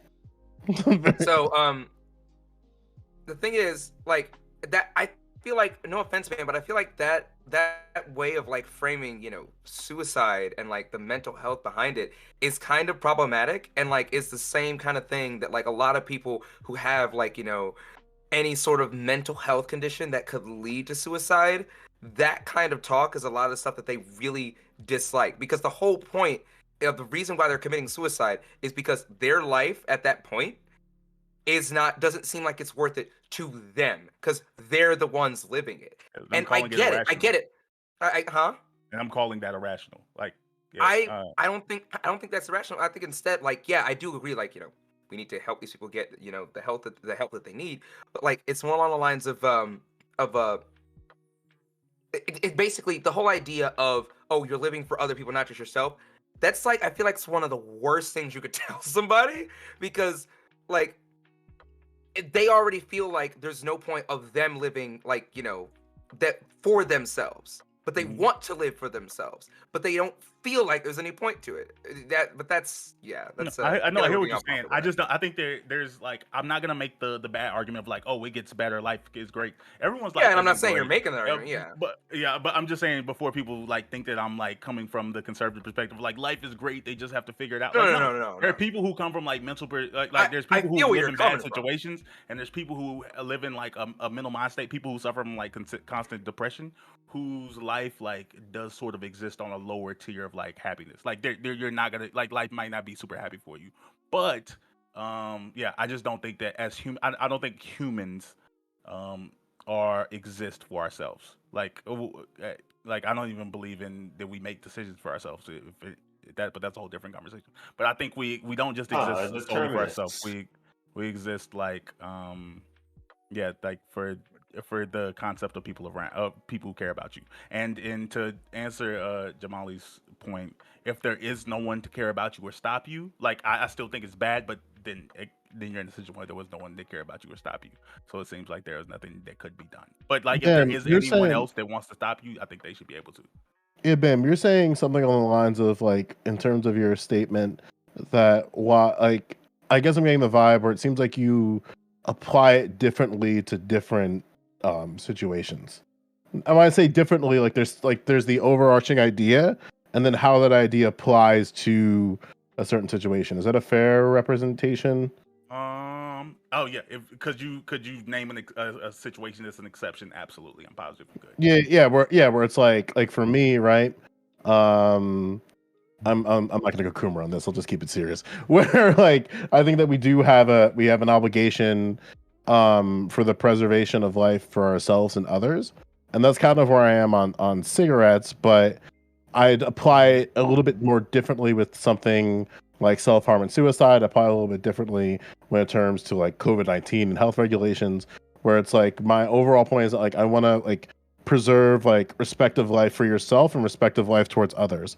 And then like for certain things, the preservation of life towards others starts to get a little weird, right? Because like if I'm smoking, then I'm not directly I'm obviously harming myself and I'm making that choice, but then I'm putting people in the situations where I'm putting them in harm's way, and it's a choice that they have no like discretion to do otherwise. Like an example of that is like smoking indoors. Like we've accepted that like okay, like there's nothing wrong with smoking, but smoking indoors clearly is taking that individual choice away from other people. You know what I mean? Yeah, no, I agree with all of that. I like the reason I'm not neutral when it comes to suicide is like, say someone, and I'm giving I guess a more perfect example, not a perfect example, but you know like a situation that fits my narrative. But say someone has like a single father of 5 kids that he's raising that depend on him, and like he decides that life is really tough and he doesn't feel like living and he kills himself. Like I don't think that was just a neutral decision he made for himself. I think that was at the end of the day a bad decision. I want to say selfish, but there could have been legitimate things going on, but I think that's still a bad thing. You But could say also- selfish is going to be based kind of like on your morality of it. Yeah. Where like I could see somebody making an argument, and there might be some teeth to it, where like it's a selfish thing to do. It's a selfish thing to take your own life when you know that like your life is directly connected to the survival of others. As a father, I could definitely hear that that like conservative talking point, or like If I could, yeah. oh sorry, if I can interject, I think another thing also with like people who commit suicide is that like also they don't, in many cases these people are like, that's why I brought up like, you know, mental health issues that lead to suicide, right? So oftentimes with like depression and this feeling of like loathing your own existence and feeling as though you're not useful to somebody, that's also instrumental. Like a lot of like even that father of 5 may feel as though like even though he is a great dad, he might think I'm a shitty dad. Like there's no point in me being here. My wife, even though she may love him to death, my wife doesn't love me. Like I am not deserving of love. I'm not deserving of the family that I have. I am of no use to anybody. Even though that dad is like holding down the goddamn fort at home, like he's employee of the month, like every month, like he's a fantastic person.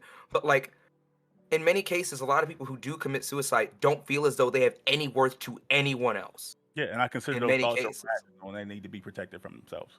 Well, I wouldn't say I agree with you, but we should do I that wouldn't say not by they're force, rational. Yeah, not I by wouldn't say force, that- by like convincing them, no, like not force. you're that That's you it. have, huh? Like break down the door, stop, like by the most extreme force you could possibly Like think of. unless their suicide is literally a danger to their like immediate loved ones, where their kid, like for example, they have 2 kids that are like 10 years old, and if she dies, those kids are gonna die because there's no like way for them to, you know, for anyone to take care of them other than a foster care system, which is significantly worse than their parents surviving.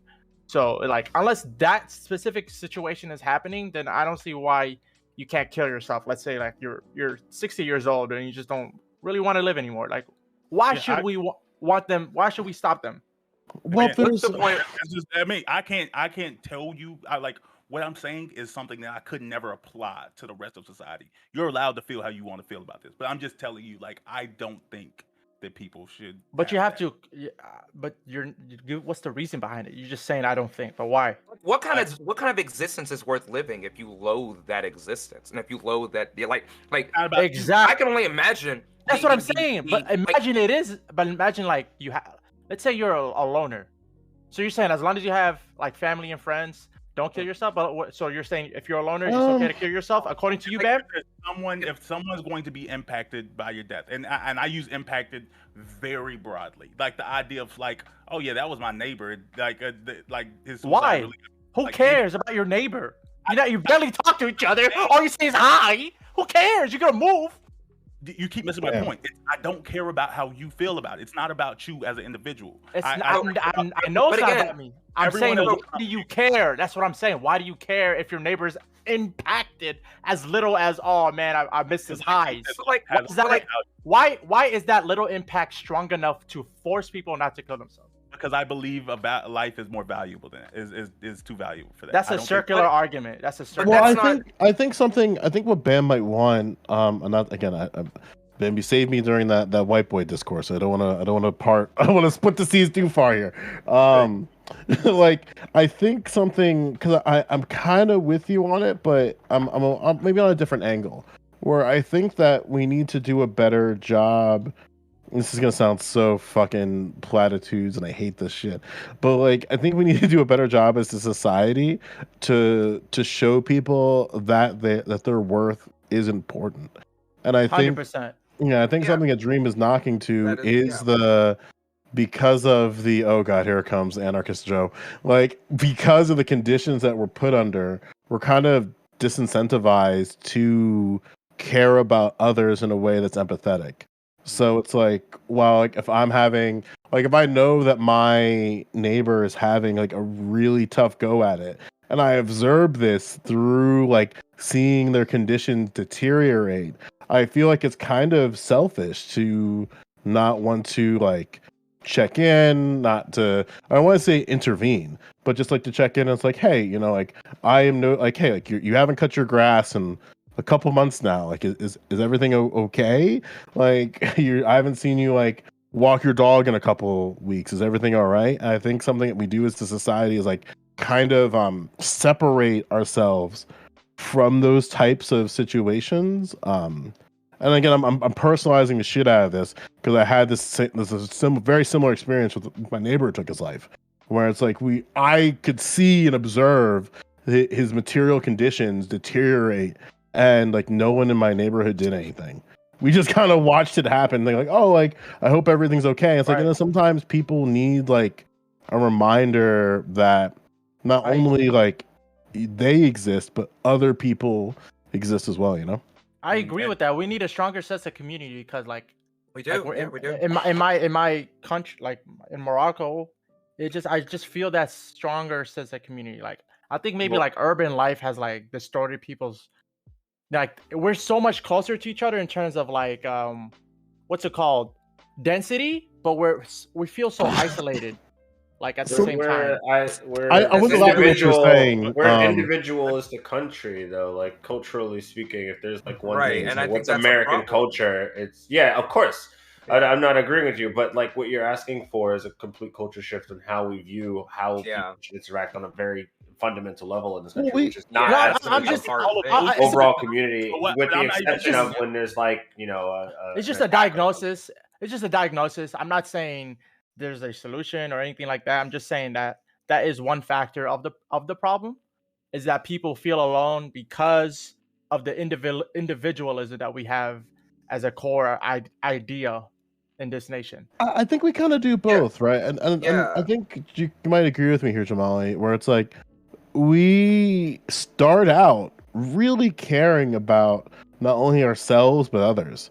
Like we see this Yeah. in parenting, we see this in education, and then it hits a point where it's like, and I wish it didn't feel like this, but it really does to me. Yeah. Where it's like once you hit 18, it's like, all right, fucker, here's the real world. And it's like, Literally. like what is this? Like it's so doomer. Like, and then like you go to like, You mean reach- nobody actually gives a fuck? Holy it's shit! it's not like necessarily giving a fuck. It's like we build people up in such a way, like through institutions of like you gotta build up a community around you, have like a friend circle you trust, like have like a deep understanding of like friendship of individuals. Having friends is great, and then like you go into college and then you get like the dusty ass roommate, and then it's like, oh, we weren't like all of your friends have moved up to like 5 different places across the goddamn country, and Yeah. then, and then like we don't really, because I see this I observing this now as I'm older is really weird.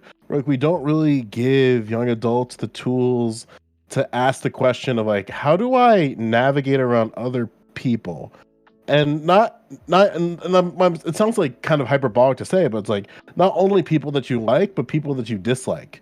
Because like so often we're like I'm sure we've all had, like, we went to college, like the dusty ass roommate who just like kind of doesn't like you. You don't know why they don't like you, but they keep eating your food, and like you have to like text your mom like, they keep eating my food and I don't know what to do. And they just go, well, talk to them. And it's like, what? Talk to them? Just like, I mean, me, I'd be like, listen, motherfucker, stop.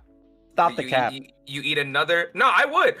I'd be like, listen, you eat another one of my Doritos. You eat another one of my Hostess cakes, and we will have a problem. We will have a Negro moment in here. Like that. well, they're like, that will happen. and like, and even something, yeah. Don't lose your scholarship. I brought this up with like the basically what I'm getting at is, like I said, this can't be implemented on a society wide. But I just don't want to live in a society where, like, sure, people may make the decision to kill themselves, but I don't want to create a society where someone says like, oh yeah, I think so and so's gonna kill themselves, and you don't try to stop them. Like you don't. Of course. And you also and I also don't want a society where like someone says like, oh, I stopped so and so from killing themselves, and then you have to ask, well, did they want to? Like, no matter, it doesn't matter what they want. That's basically my point at the end of the day. Like that's what I mean by it's bigger than an individual. Yeah, like, you'd say like it No one's sounds like disagreeing with that. you're wary of like certain enforcement measures, where it's like you understand that like, hey, like this could lead to an outcome that could be undesirable, but at the same time, you're not. It sounds like you're pretty fixed on certain things, like the way that we do it currently in terms of like, I'm going to use the term very loosely, but enforcement mechanisms might not lead to us trying to like prevent this outcome, if that makes sense. Yeah. Yeah, like I thought Ben yeah, was for like stopping people by force. I thought that's Stop people by force. Yeah, he was for that. okay. So because No, like, but yeah. but I'm not saying like after it happens, like, oh, you're like punished. But before the act, like, even if you felt like, should we stop people by force? Yes. Like, if someone's on the other side of the door, kicking the door. Yes. Well, I guess like for example, that's right, already like, that's already allowed though. But that's what I'm saying. But I never said it was a bad thing. I'm saying that you're like, try to use your words. Like, no, use force. All by at all like costs. I thought you meant like legally. I thought you meant like have the cops do it or something. Cops do it too. If I call the cops for a welfare check, That's what I'm afraid of. I'm somewhere like I'm still fresh off of the passing of my mother, so like maybe I'm gonna like kind of like emotionally charged on this. Where I'm sorry, buddy. something... I didn't know. But Oh yeah, who no, knows no, what's it's all up? good. It's all good. Yeah, it happened back in Sorry for your October, but I loss. kind of kept it like kind of personal. But like something that I kind of struggled with, I still struggle with this now, in that during when like I visited her, and even before that, like she would overtly and openly like talk about self-harm, talking about committing self-harm, and then like I understood that like that when she uses that language, it was like just her having a bad day. And that was just something we kind of like mentally navigate around and we're able to talk through it. But then when she got sick, like right before she passed, she outcried to a nurse. And then things just kicked up to 1,000, where like visitations were very difficult. We would get like we'd have like our bags inspected, and there was like a nurse monitoring her 24/7. And then like it was such a weird thing to kind of navigate around, because there were all of these things designed to like make sure that like she's gonna be okay. But then like something that I was really like confused about was like, why isn't there like the next step of like mental health professionals talking to her a bit more regularly? And I was still so confused about that, because like I would even like talk to the nurse. I was like, hey, like has she spoken to a therapist or anything? And then it was like, and this might be even to Bam's point a little bit, where it's like, well, yeah, we gave her like the numbers to call and like the people to speak to, and like this is a woman who can barely lift up a phone and read a phone to call people. And you're telling them like you gave her pamphlets and that was enough? Like, what the fuck? And I was like pretty fucking pissed, because it's like we're going through these measures to make sure that she doesn't take her life, but then at the same time, there's like not like a conscious and dedicated effort to like go to the next step. Like, okay, this person might not have the ability to like use these tools appropriately, and not appropriately, but to use the tools at all. And like we're just kind of just like, we're gonna give you the thing without like, maybe you need a bit more assistance with it. It was really bizarre to me. Thanks for sharing that. That was like super personal. Like you didn't have to do that, but that was like you really brought it to. Like, yeah, because that's kind of like where it's like on one hand, it's like, do you go that next? And this is kind of where I'm like in the middle of it. It's like, do you go that next step of like understanding like, okay, this is a bit more serious, but then there's like at the same time, it's like, well, it is their personal choice to do so. But then it's like, I feel like it's like there's somewhere, it's like there's a really a gray area. I don't know. It's a gray area, and I've had this almost.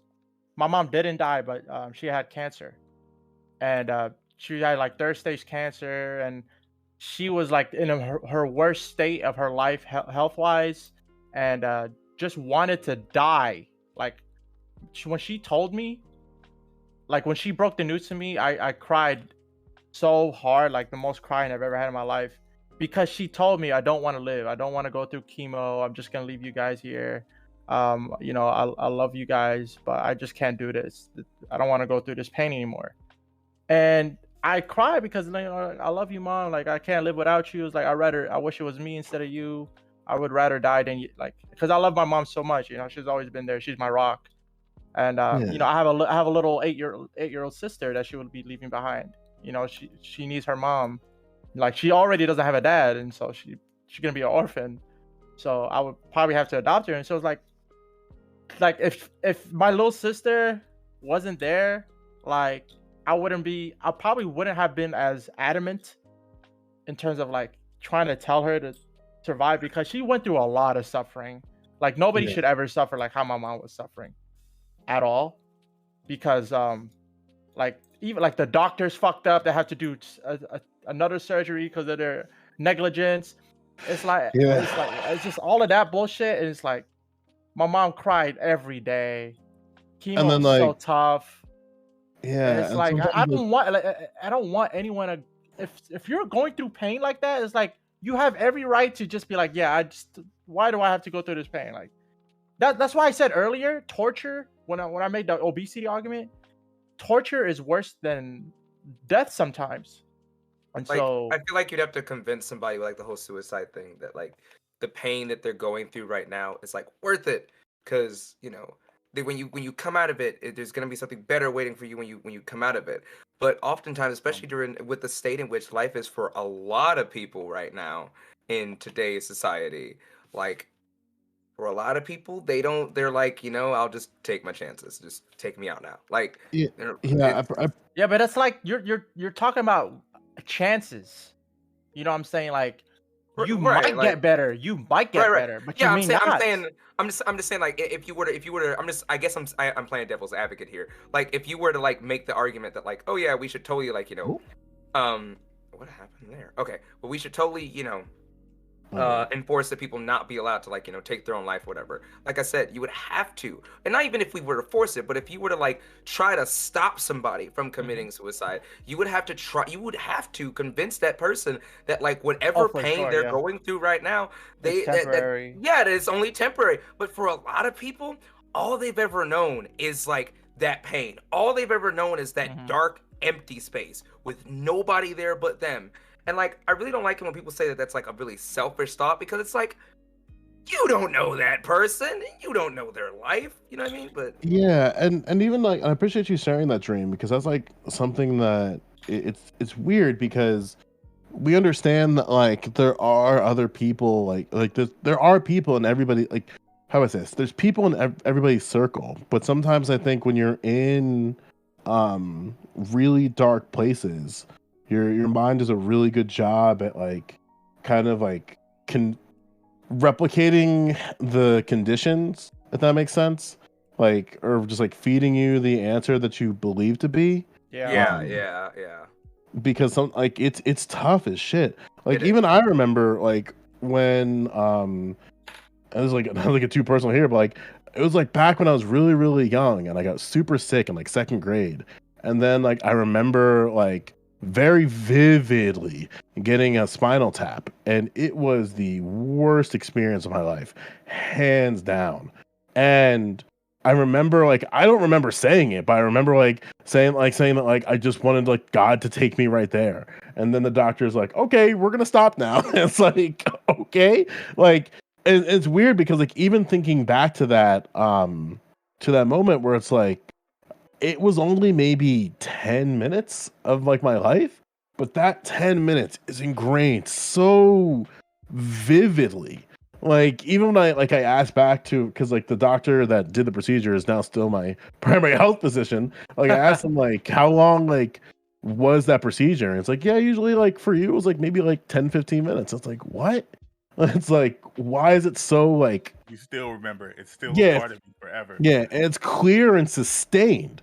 Like even like even like, and I'm sure we all have different moments of that where it's like in the moment of something like really really tragic, it feels like such a extended period of time, and sometimes it's not the case. Like our brains are so good at like, I don't want to say lying to us, but really like Making us believe our lies.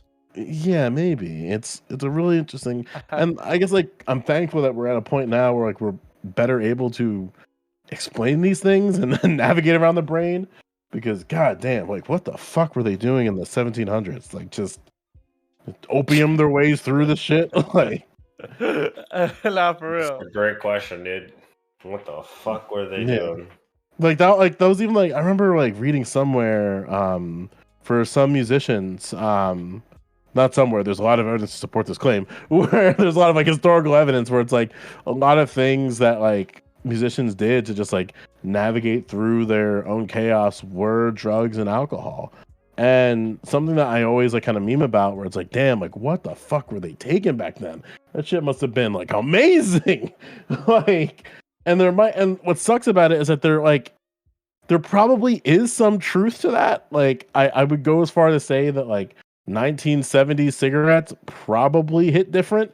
But at the same time, like we accepted that, like, hey, like we, to kind of circle back to the topic a little bit, it's like we understand that like these certain vices and recreational things like can lead to good things, not good things, but just like lead to like alleviating your conditions around you, whether it be personal or otherwise.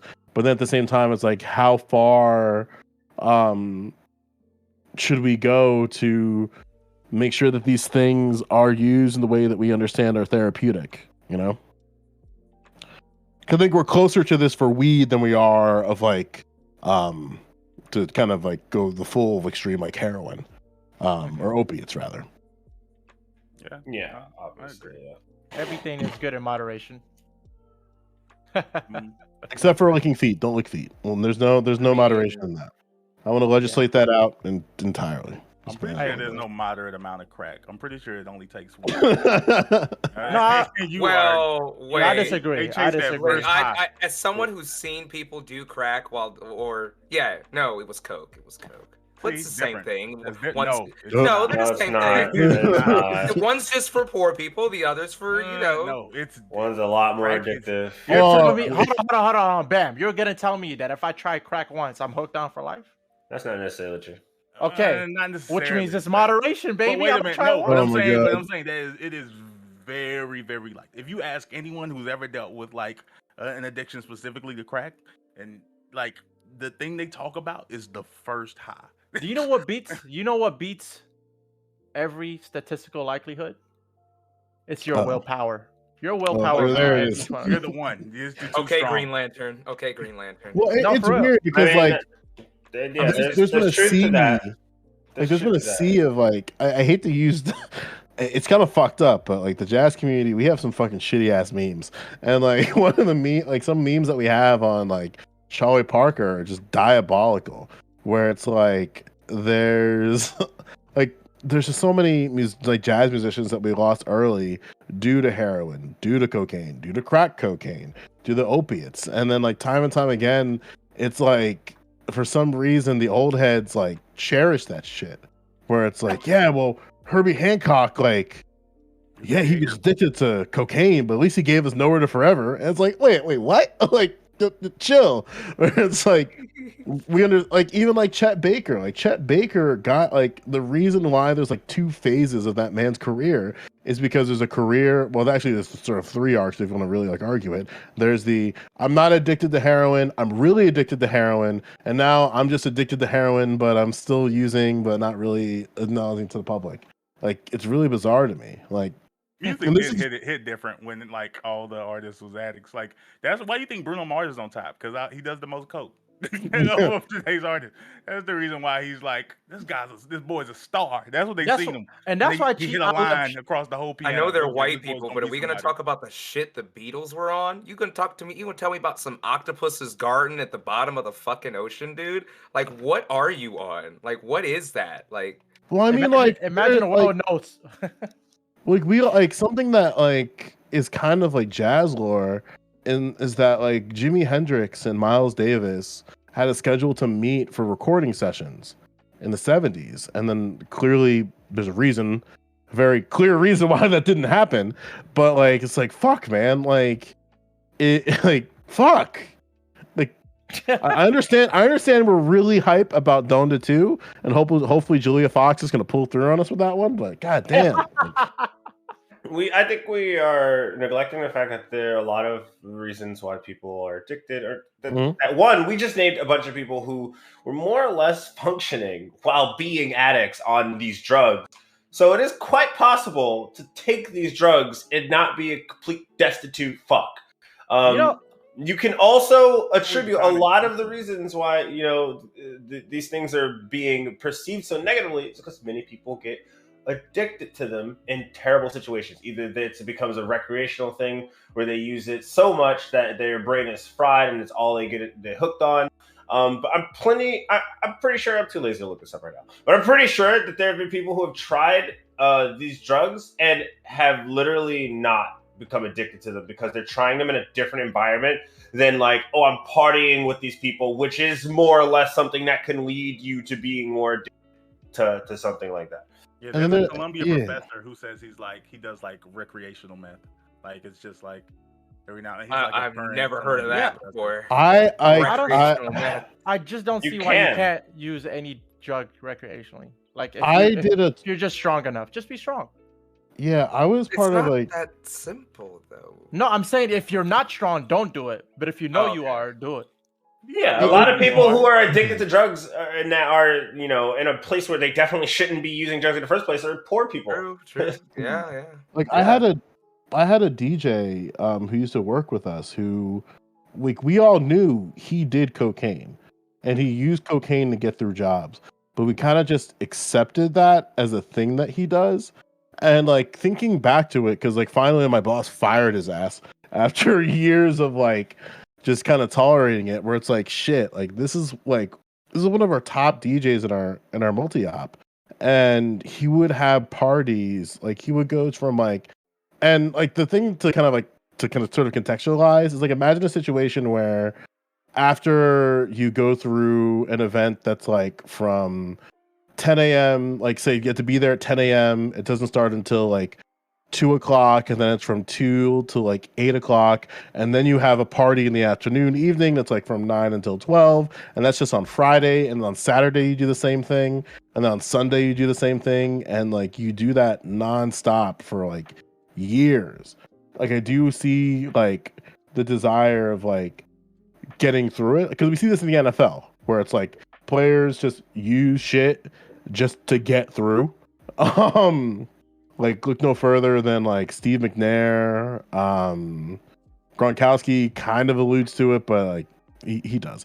But it's like certain drugs that are designed to like help people get through certain like pain or certain type of like endurance, it just leads to these really poor outcomes where it's like maybe there's a way of like, I don't know, this is kind of weird to say, but like reducing the amount of work that could lead to better conditions, but that's like a whole other thing. Oh yeah, but yeah, I'm seeing ban the menthols. I'm cool with it. Okay. Okay. Yeah. Might as well. Menthol flavored burgers. Oh, my God, God. that Oh probably my sounds God. awful. They're Oh my already smooth. fucking What are you God. trying to make smooth? Oh Like, my And fucking like God. peppermint, isn't it like an Why menthol fake flavored burgers? Of all the shit you could have combined with menthol, Because why burgers? Yeah, you're telling hold on. Because you're telling me people smoke menthol flavored when there's regular bland flavored cigarettes for a reason, which means they must like the menthol flavored. So why not put it in the that, menthol? that doesn't mean I'm gonna like it on a fucking burger. Yeah, may well, like, the not, menthol but why does like not? just to be like I'm a non-smoker, but I lived around smokers. Like the thing that I would hear time and time again, and there's like again like the study too, where it's like menthols are designed to like smooth out some of like the weird like not the weird kicks, but just like the kick that comes from cigarettes, and like there are, and I think that's probably why. Not probably, I mean, there is that to support this claim, but it's probably why like people like want to like go or pursuing menthols in the first place, rather. And I'd love to see an environment where menthols were banned entirely and to see how that affects smoking. You know, especially cigarettes. These are the two products I'm addicted to right now: Wrap Snacks, Lil Baby, cheddar cheese and sour cream, and Mango Monster. So I'd show you mine, but I had to go to Instagram. There's ban much those- different reasons. if you care about addiction, that's what you should ban. Yeah, it's I mean, it's like you can be addicted to anything, but like there are some things where it's like, yeah, you gon' get addicted to this. But I'm saying like, are you saying like junk food is especially addicting? And energy drinks definitely addicting, like caffeine. I mean, okay, continue. Sorry. No, I made my point already. Oh, okay. I was gonna say like, I mean, I'm under the idea because like, and you gotta use this against the people that are like, porn is bad because it's addictive. Like, well, anything. Well, can no. be addictive. It depends on the fucking person, honestly. Like, I'm ADHD. But and, no. But like sugar and caffeine yeah, is specifically sugar. addicting. Has Like, porn and- not been and I'm- bad for like society overall? This is like You whole said a different point. Like, conversation. yeah, we're not having this convo, man. But, Come on. I mean, has it not? I'm pro porn. I've seen two. Yeah, but just because something, I've seen two, but Ben, yeah. just because something's bad overall doesn't mean it's bad for the individual. And No, so I'm not we talking about shouldn't. individual. I'm just saying. I'm saying we not talking shouldn't. about like What are you talking society about? Banning, right? Aren't you No, talking I'm about not talking banning? about. I'm not even talking about banning. I think it should be super. Sure. I think it should be everywhere. But I'm asking, do we feel like it's? Or Nick um, Kroger. Yeah, well, it's been bad for society. As far I as like think how our porn generation and later views sex. porn Yeah. as it is, is probably bad for society because of the porn industry and its exploitative ways. Okay, never mind. But porn as an idea is not bad for society. Well, no, not as the idea. I'm talking about as it currently exists. Right. Like, Yeah. I just gave the answer. because I feel like we have bad, like, the bad concepts of what sex looks like. But I guess we True, Man. bad porn sucks. I hate bad Based. porn.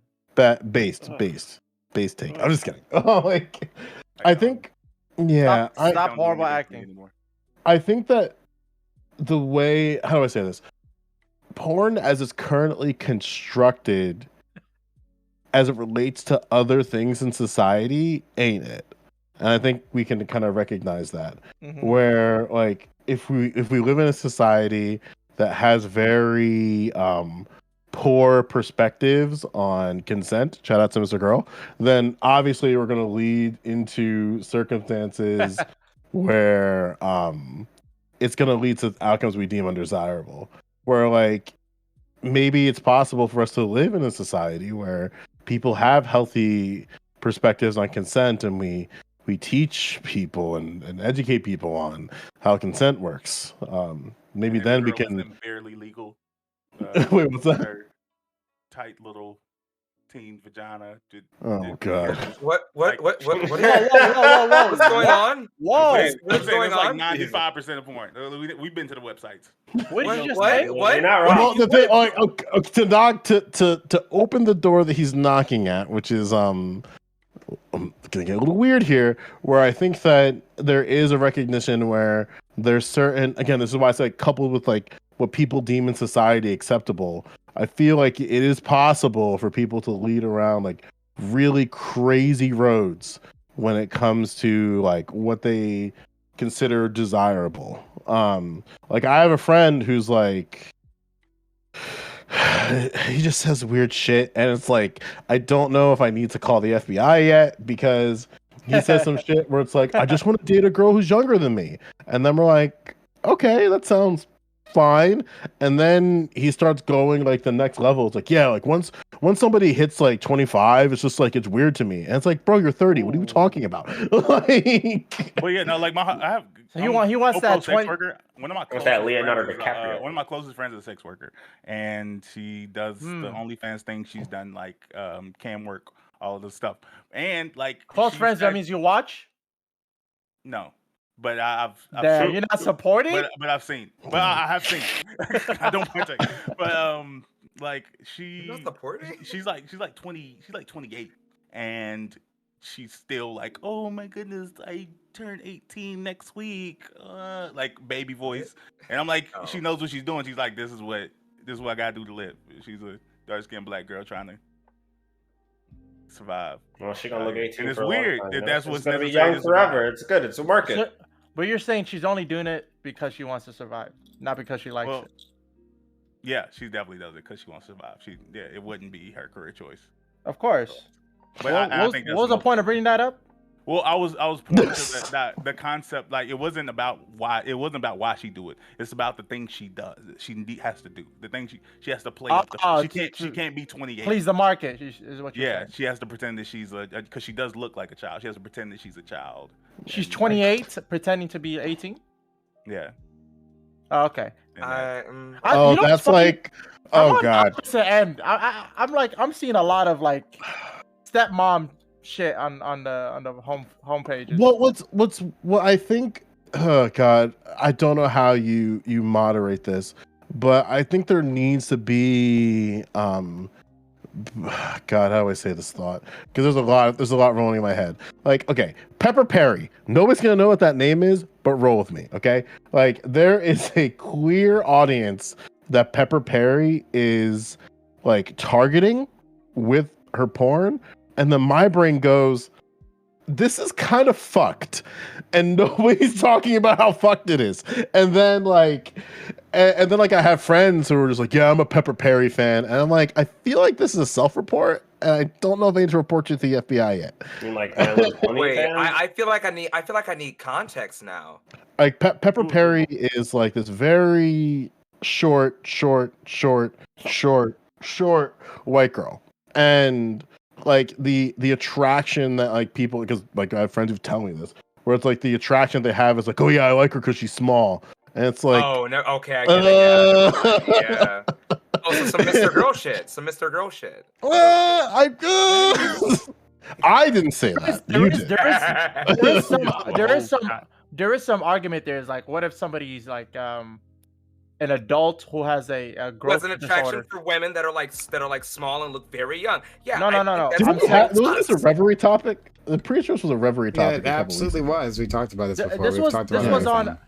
what's it called? It was on Dr. Phil had this girl on who she was like super small, never went through puberty. She looked like an 8-year-old, but she's 22. Yeah, we had this as a every that person. Oh fuck! It's also like and then like who covered it? The Eternals covered this idea, unironically. Oh, They where did? yeah, and they didn't They hit didn't do it much. out of the park. they didn't really do much with it. But anyway, Some lolly is- shit? Well, no, they just didn't. They acknowledged it as a thing, but then they're like, it's like they almost touched it. It's like, no, we're Disney, but we're just gonna let you think, okay? I'm actually kind of surprised Disney didn't touch it any further. yeah. Why would they? Why would they touch Why would they? Okay, so what we're talking about for those who Suggestive don't know, things like, in Disney. is it safe to spoil like this relationship? It's Shut not up, Google. Hey Google, Would you like to see that? stop. What the fucking fuck, bro? Like, FBI, where'd Prime go? Like, You almost went too far. They had to shut it down. yeah. Basically, there's this character Sprite. She's an Eternal. Eternals are immortal. Yada yada yada. But her physical appearance is of a 12-year-old, and she's in like this really complicated relationship with this other character Icarus, who's also an Eternal. Right. And then like she takes the moral stance of like, we care about each other, but I can never be with him because of like my form. And it's like, why did my creator make me into this, knowing that I would be stuck with this? It's so Yeah, such I a stupid. No, I don't It think was it's such a stupid. boring I actually movie, like but, that. Actually, yeah. it was boring overall, but I actually like that part of that movie because it's like I never really had thought about it, but because it was like I'm a philosopher, I like thinking about philosophy, and that was like a very intriguing philosophical like topic to me at least. Yeah, so Yeah. we're way off the rails. In any case, like good. so far the rails is crazy. But in any case, we've already reached the end of our time. So what we'll do is we'll continue on to Open Walk on Panel after this. All right, to my audience members, we still have content coming up for you. ! Open, and chat if you want to join us. It'll be Open Walk on Panel coming up. But yes, hit that follow button if you've been enjoying this conversation so far. Hit that follow button, even though this is been fucking all over the place. Hit that follow button. Make sure notifications are on so you know I'm going live. ! Social and chat for our social media. Right, we got your Twitter, where we tweet, Discord, Heart and Soul of the community. We love you. Love to have you in our Discord. Jump on in, being part of that conversation there. YouTube is where you'll find the VODs. If you miss anything, head over to YouTube, like, comment, subscribe, and consider becoming a YouTube member, hitting that join button, supporting this channel that way by becoming a YouTube member, and keep this content up and running. All right, I'm going to give an outro to these kind of individuals, but we'll still have content after this, so stick around. We'll start with D10 Dream. D10, thank you for stopping by. Thank you for a spirited conversation, as always. Yeah. Thank you, man. Thank you for having me. And just like I said, I made a promise and I delivered. I made the hottest and most correct takes. Who does that? Me. You can't. So, feel me. Just follow me. There you go. Shout out to me. D10 Dream. I stream every now and then, so why not tune in and have some fun with me? I'm glad I got on here with Joe. Thanks for coming, even though you're late. Thanks for being real, sharing deep stories. Thanks for everyone. Bam, Jamali, not Eli, and Prime for having me and just listening and being real. And yeah, that's it. Thank you so much. All right. Next we got Monty. Monty, thanks for stopping by as well and sharing with the community. A little about yourself. Yeah, so hi, my name is Not Eli Monty. If this is your first time seeing me, I am a leftist progressive type. I stream, I tweet, I Instagram, I do a lot of stuff. You can just follow me anywhere, Naughty Monty. I'm currently on stream, going down the rabbit hole of videos about why men like anime girls. I've been really intrigued about that specific topic. Most of these videos are like, propaganda from a particular political leaning that get bodied, where all their arguments get bodied by the existence of literal comic books. But yeah, right now we're diving through that. We're actually going to be streaming that tomorrow morning at 10 a.m. sharp, so Eastern time, Eastern Standard Time. Hit him up. Thank you so much. All right, next we have Jamali. Jamali, it was really nice seeing you after all this time. Yeah, hopefully we can have you again soon.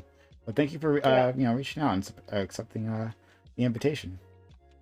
Yeah, always happy to be here. I always have a really good time just shooting shit with you guys, and it's very interesting to see the mindsets of other young Black individuals on this site because there's not that big of a voice for us here. But it's always really cool to interact with you guys, and I look forward to having multiple more conversations with you. And I like the fact that we don't all agree on things, which is nice. We just have little soft disagreements, and I'll make some sense, and then some people just never address it again, and it's okay. Everyone's chill. It's awesome. At least no one's a neo-Nazi here. That's what I like. Oh wow, what a bar that we've managed to clear. Thanks so much.